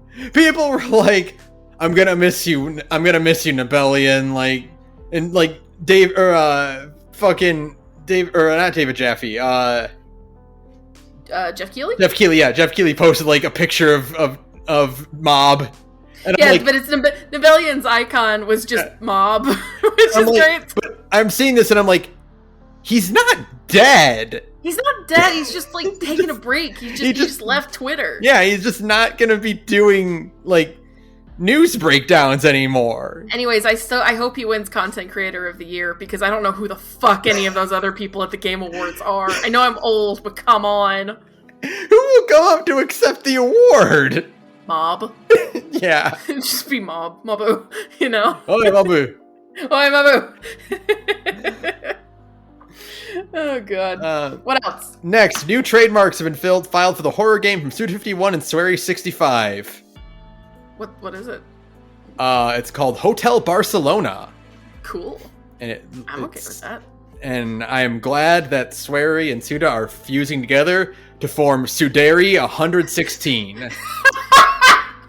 Did you? Okay, look here, you. Did you put this in the roundup just so you can make that joke? Yes. Also because I like the work of Suda51 and Swery65. Me too. I am excited about that. That's true. I am interested to see what kind of horror shit they're gonna come up with. What kind of fucking train? What barely functional train wreck that they're going to put out that is still going to rock your fucking world? Yeah. I can't wait for the best 3 out of 10 I've ever played. Can't wait for 15 frames a second. Oh god. How many more of these do we got? Just a handful. Nothing big. They'll all go quick. Can Netflix really do The Witcher without Henry Cavill? No. No. No. Absolutely not. Are you crazy? No. What are you talking? The whole appeal of that show is that Henry Cavill is beautiful and has big fat titties that he put in leather armor. The only thing keeping any amount of dignity in The Witcher show was that Henry Cavill really likes The Witcher. That's it. That's literally all it is. And is like, no, you can't ruin that.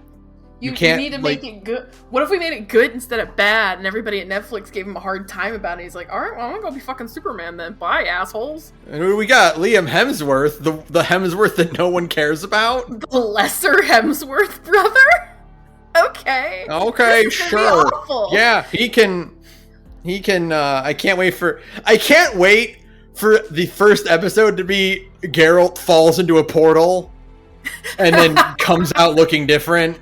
Yeah. They didn't even try to get somebody who looks kind of like Henry Cavill. Yeah. And I don't even mean like in a looking similar kind of way. I mean in a similar level of attractiveness, because like, I'm sorry, but the difference between like hotness of Henry Cavill and Liam Hemsworth, there isn't even a competition. They're not even the same universe together. Like, Liam Hemsworth is just a guy. Not even close. No, I'm sorry. No.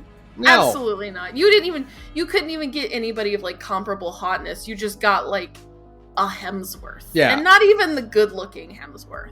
And I love that this is very clearly not them like, oh, he's gonna do a Superman movie, so we gotta put Liam Hemsworth in. Like, no, he quit being Geralt. He quit being Geralt. Now, he did get signed on to do more Superman. Like, yeah. Like, that is a thing. That's a separate thing that happened. Exactly. He quit to be Superman. Yeah. He quit and then went back to being Superman. Yeah. There's a distinction there.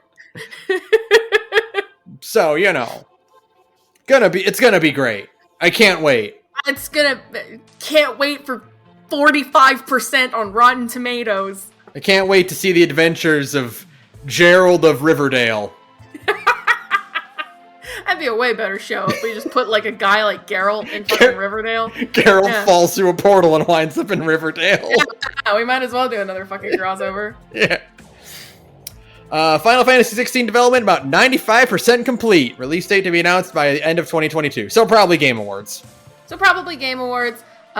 Yoshi P stuck his foot extremely hard in his mouth in that interview. Homie. Ooh, hey, ho, hey, oh, whoa. Hey, Yoshida-san? Hey.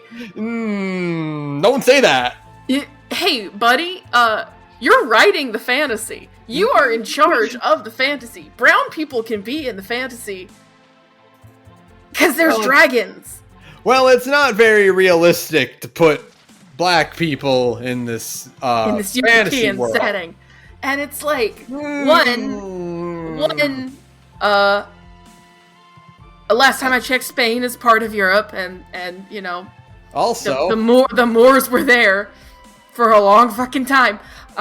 Two, this is a video game where and it's not set in Europe anyway. No, it's not set in Europe.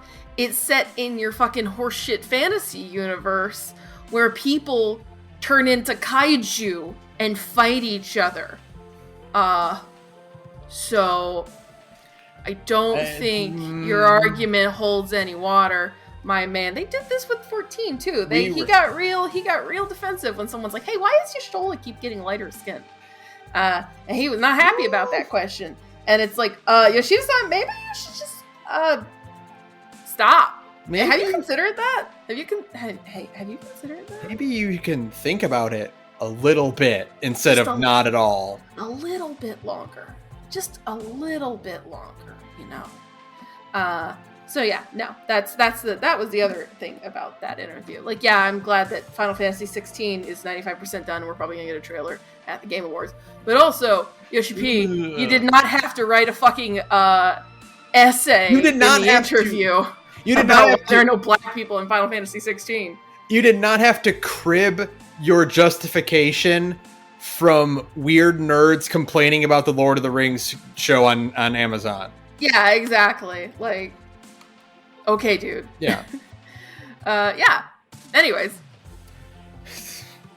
Next, May and LeBron James have been disabled until further notice. I love video games sometimes. Even when video games are stupid and suck ass, it's extremely funny. Yes, LeBron James has been disabled until further notice. We have removed LeBron James. He was too powerful. So the funny thing is Mei being removed from Overwatch because of a bug. Not with her. Okay. But with the way the new hero Kimiko interacts with her ultimate. Really? Okay, I didn't actually hear about this part. So it's Kimiko. Like everything about Mei works fine. It's Kimiko who has the problem. But Kimiko is on sale, and she is the new hotness, and she has all the new costumes that people want to buy. So Blizzard can't disable Kimiko to fix her. Right. Okay. So how are they, like, what's the wonky interaction? I don't know for sure. I think it's just like the way like Kimiko like she can make like an ice wall like to block people off. I think Kimiko like interacts with it weird and like it can fling her off into different directions or something. Oh, okay. But it's like, yeah, because she's like a ninja healer kind of character. Yeah, because all Japanese people are ninja according to Overwatch. And I guess she has like some sort of mobility thing that's probably interacting. And this is just me spitballing, of course. Yeah. Like her mobility options are probably interacting with Mei's ice wall in a weird way, and it's causing problems. And again, like you said, because Kimiko is the new hotness and Mei is not. Sorry, Mei. Mei gets the boot. And now, so tragic. And now, LeBron James has a bug with him that they're working on fixing. So like it's him. There's something wrong with how he plays or something. Extremely fun. Great headline. A+.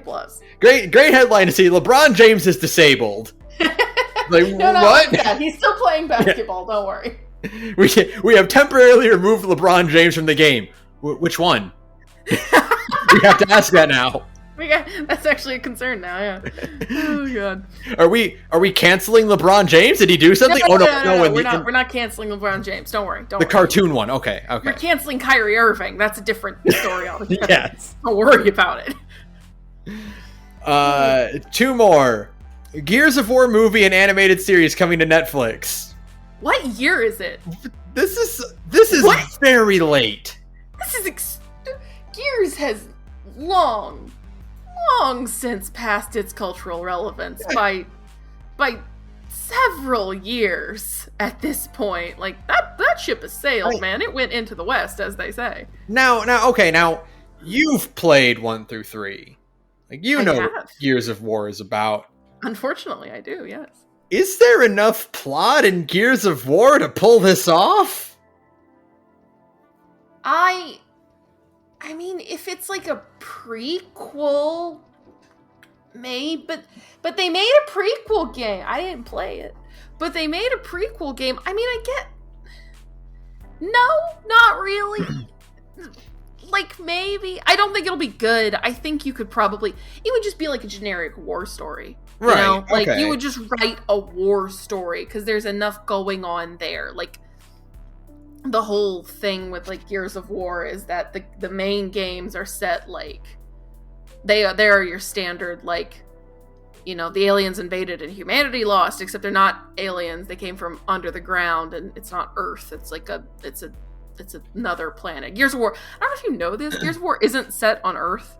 Really? I did not know that. Yeah. Gears of War is set on it's actually funny. It's a reason my friend, my best friend in high school named Sara and myself named Sara were delighted by Gears of War. The name of the planet is also Sara.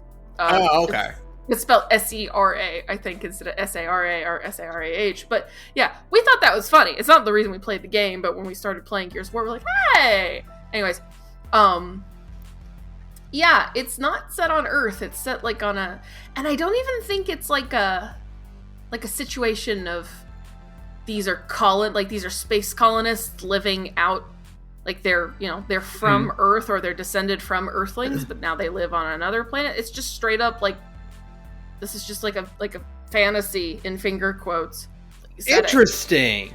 Yeah, it's a setting made from whole cloth. Like, that is the one kind of interesting hook of Gears. I don't think there's much else in Gears that is interesting. They mostly squandered all of that in 2 and 3. But like that's kind of an interesting thing. So, you know, other than that, I don't think there is enough substance to Gears to make an animated series and a movie. I assume the movie would be just some sort of, I guess, adaptation of the game, of like the first game. I mean, like you cast Dave Bautista. You absolutely cast Dave Bautista as Marcus Phoenix because like I think that was the inspiration. I don't believe that. I don't know 100% because when Gears came out, Dave Bautista wasn't acting, like he was still wrestling. Yeah. So like, but I mean, I could totally see Marcus being based at least in part off of Dave Bautista and sure. You know, you try to get similarly burly, probably wrestlers to regular football players turned actors, stuff like that. You know, they don't need to be good actors. They don't have to be great. No, not really. You know, and then like an animated series is it's a prequel or it's about another one of the squads that's super doomed or something like that. I mean, there's options. I don't think any of it will be necessarily very compelling. But I think Gears of War is a good franchise because it's at the level of your average Netflix adaptation. Sure, absolutely. Like, this doesn't have to be complicated. We can. No. The thing about I will say, I think a Gears of War Netflix adaptation, just by the bare bones nature of its source property, is probably statistically more likely to be good than a Resident Evil Netflix adaptation. Yeah, that's what I'm also kind of like. The more I think about it, the more I'm like, well, yeah, this is kind of what they should have been aiming for in the first place. Is like something like this, where it's designed from the ground up to be stupid meathead shooter man. Yeah, absolutely. I don't think any Netflix adaptation of Gears of War is going to be amazing, but I think it stands a chance of being serviceable. A perfectly fine B- war movie. It has the potential to actually be true to the franchise it comes from. Sure, absolutely. Like more than like a lot of other stuff like this. Absolutely. I think there's enough meat on the bone that you could maybe do a few interesting things. The hook of every Gears game is that it centers around like a squad of, you know, these guys trying to fight against impossible odds. Mm-hmm. That's an easy anybody with a working brainstem could write a halfway compelling story about that, right? Yeah. So like, I don't know. I don't have high hopes, and I definitely think this is way, way out of the iron is ice cold, let's say. Right. Yeah. This is like Gears is not in the cultural mindset anymore as it used to be. No, not at all. But I mean, it's probably gonna be fine. Yeah. Or at the very least, like a okay 7 out of 10. Yeah. You know, better than any of the Resident Evil shit that's on Netflix. That's for damn sure. Mm-hmm. And we know. Yeah. Yeah. Yeah. Why have we watched so much dog shit Resident Evil content, Ben? Why is there literally nothing besides the games that's good about Resident Evil? I don't know. How does that happen? How do you fuck up every single movie and TV show opportunity you have? How does Cyberpunk 2077 have a better show on Netflix than anything Resident Evil has ever made? The winners for game adaptation on Netflix right now are fucking Cyberpunk, Castlevania, and Cuphead. And Arcane, which Arcane, is true, yeah. Which is like I actually do need to sit down and watch Arcane because I hate League of Legends, but that show looks gorgeous. It's super obvious, by the way, that Earthspark is borrowing a lot of aesthetic callbacks to Arcane with the hand-drawn like effects flashes and stuff like that. It's really, really obvious. It looks cool in Earthspark, and it looks even better in Arcane. Yeah. But like, it's extremely funny to me that the two shows that are probably like the most likely to win the adaptation, which is Arcane or Edge Runners, one of those is probably going to take it. And that's extremely funny to me because they're both like rehabilitation programs for their like their respective franchise. Yeah. Like, they're designed to make you go, impressive. oh, I want to play the game now. Oh. Oops. Hey, at least there's some universe where Cyberpunk might become okay with enough DLC released. They have a chance to fix it. On a long enough time scale, Cyberpunk might be okay. League of Legends doesn't stand a fucking chance. No, absolutely not. No. Finally, Ash Ketchum finally becomes the world's greatest Pokemon trainer. I'm so glad that everybody is covering this like Ash Ketchum is a real person. I saw like fucking Sports Center tweet out an article like so great.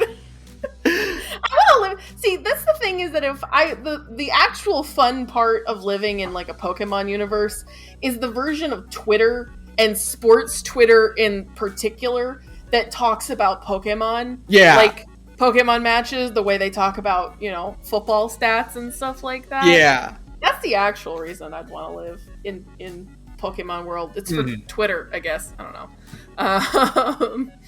But yeah, no. He finally did it because it looks like the anime is ending? That's what this is kind of hinting at, as far as I can tell. Which is crazy? Either the anime is ending, or they are going to finally switch gears and just do a new protagonist for like every game for the Scarlet and Violet season. Mm-hmm. Maybe, I don't know. I mean, that would be cool. I mean, like, end of an era if that's true. But like, the thing is that on Japanese, like, you can look at like basically like Japanese TV guide, Japanese TV programming. Like, after this episode, there's one or two more to go, I think. Mm-hmm. And normally, because it's Pokemon and it runs, every single week without fail, there's always stuff, that TV guide for the whole, 5-6 week period or whatever is full. Mm-hmm. There's nothing scheduled after like, the third week of this little block, and it's like, so that kind of sounds like the anime is going on. They're not going to stop making Pokemon anime. Because, no, of course not. Of course not. But like, it sounds like it might be going on a brief hiatus for, like you said, potentially a new protagonist. Yeah, for one reason or another. Which would be crazy after 25 years. Yeah. Like, insane to finally pull that trigger, right? Right. Yeah, yes, it makes sense. You can only do so much, and they want to do more, like... Yeah, maybe they just want to do more... I mean, it's... content. It is... more focused. Yeah, it is weird because, like... I mean... Ash is like, Mario. He's a universal character that just slots into the protagonist role, right? Right. Like, what can you do with a new protagonist that you can't do with Ash? Right. And I guess, I mean, like maybe if they want to actually do like a proper adaptation of Scarlet and Violet's plot, which I don't know the plot of those games. Right, no. But maybe they want to do like a real adaptation, because like the anime versions of the like Sun and Moon and stuff like that, they don't really, as far as I know, of course I don't follow the Pokemon anime, I'm an adult woman, but like they don't really follow the same plot beats of the game. Yeah, they're very loose adaptations. Like, it kind of goes to the same areas and like does the gym battle, loop and all that, but like interacts with the same characters from the games, but it's not like the exact same plot. Yeah. So maybe they want to do something more focused on like what the games are actually about. Yeah, maybe. It's crazy. It will be kind of weird to think that like, oh, the Pokemon anime as we know it is ending. Yeah, right? Like, that's really bizarre. But yeah, good for him. Did you see any clips of the episode?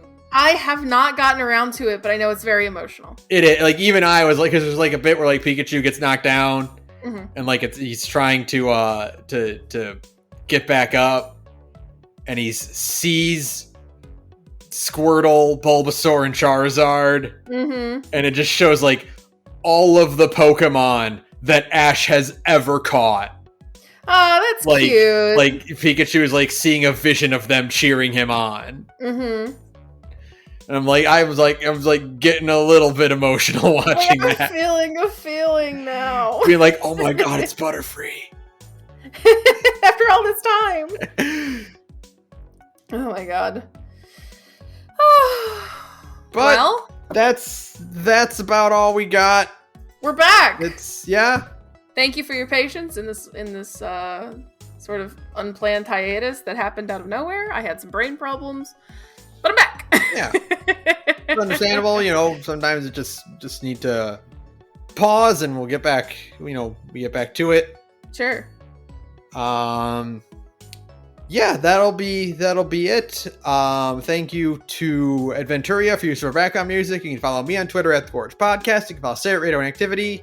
You can email us at thegorgepodcast@gmail.com. And if you want to listen to Sara talk about other things, you can listen to our other podcast. Hey, I'm in another podcast called Big Gay Nerds, where me and a bunch of cool queer friends get together and we play tabletop games. We cycle through different systems. There's always kind of every couple months there's a new game going on. So if one system doesn't speak to you or the storyline doesn't speak to you, come back. We'll have something else going on.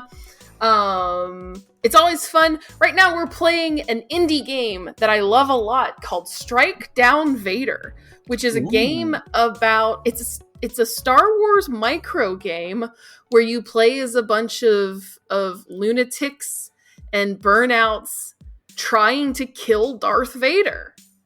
Now that sounds interesting. It's really good. I actually really like the system a lot. It's extremely easy to set up. Like, building a character takes like 5 minutes tops. It's a very easy pick up and play game, but it has enough depth and there's enough kind of mechanically going on to keep it interesting. So yeah, I am enjoying it a lot. We're Big Gay Nerds wherever you get your podcasts. I mean, fucking everywhere. And yeah, that's also our socials. So yeah, thank you. All right, that'll do it for us. I don't have a fuck you for this one because I wanted to do something else instead. Oh. And say, rest in peace, Kevin Conroy. Yeah, I was legitimately sad for multiple days. Yeah. It's been 3 days as of recording since Kevin Conroy died, and yeah, that one's a extremely unfair one to have happen. Yeah, because like he was young. He's only 66.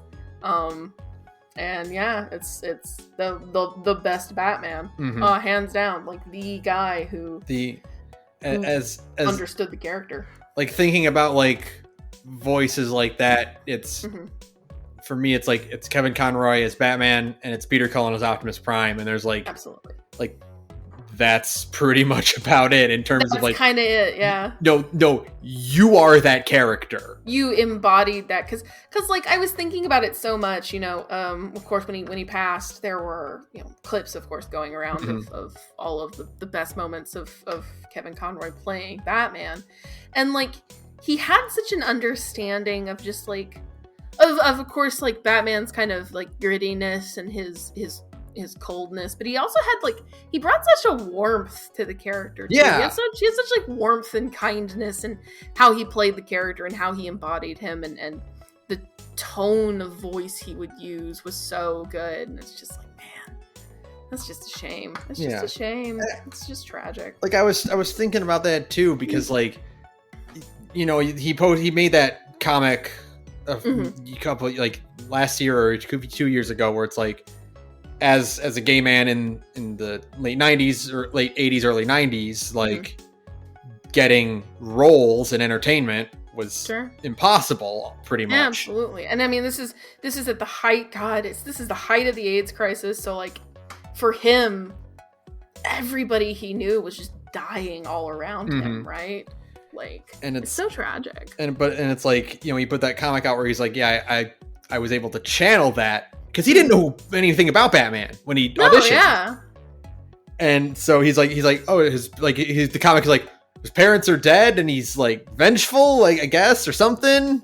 Mm-hmm. And he's like, I took that pain Mm-hmm. and the desire to keep going forward that he had lived through, Mm-hmm. and he channeled it into Batman. And I think because there are a lot of voice actors, who it's Sure. like, oh, you are like that voice, like you are one of the most iconic versions, like George Newbern as Superman, right? Absolutely. Or like Christopher Daniel Barnes as Spider-Man, or Yuri Lowenthal as Spider-Man, right? Right. And it's like, they are good and they are iconic, and like I'll read a comic and I'll read it in their voices and stuff, right? Sure. But there's a difference between that and being as definitive as Kevin Conroy. So foundational to people's interpretation of the character. Like, that's the thing. It's kind of like you said, Peter Cullen as Optimus Prime. Like, the way they played that character established going forward how people saw that character. Yeah. And right? it is for Peter Cullen and like for Kevin Conroy especially, where it's like, we are channeling something that is a huge significant part of our lives into this character. Yeah, absolutely. And that's like that. I was thinking about like, why is it that Kevin Conroy was so iconic as Batman? And it's not just because he has a really distinctive voice, because he doesn't. His voice was like, he didn't have like a grit to it, like absolutely. Diedrich Bader does when he plays Batman, Right. Or like he didn't have an iconic like ability to exaggerate like Mel Blanc or someone like that, But he could just embody so much intensity and emotion and earnestness into absolutely. Such a sincerity to the character that a lot of other people don't bring to the table when they play Batman, because there's so much of your heart kind of poured into it. They'll do a voice where he sounds like a brooding, gravelly badass, and like that's your Batman, and that works for a lot of situations. Absolutely. Like, you don't get that personalization without Kevin Conroy. Yeah, absolutely. Yeah, he totally just changed the game. He changed that character forever. It's just I was sad. I was even like when I saw the news, I was like, I should probably like play an Arkham game again. Like, play an Arkham game or rewatch the old animated series sometimes, because like he's just, some of the clips that were getting circulated around. Yeah. That was back in the 90s. He was just so good, like he's just so damn good. The two that were good for, like the ones that embodied it for me is the one where he gets a phone call for Bruce Wayne in the and he's like wearing the Batman outfit. Yeah. And his voice just shifts to this really pleasant, like, oh, hey, Doc, what's going on? How's it going? And he's like, but he's like full on Batman. Yeah. And the minute he hangs up, he's like, no, that can't be right. There's something else going on here. Yeah. And then the best Batman line of all, which is Batman to all points. I could use some air support since I can't fly at all. That would be good. Yeah, he's extremely good. He's just great. Yeah. Rip to a legend. It's so tragic. So, rest in peace. Yeah. Good night, everyone. Good night, everyone.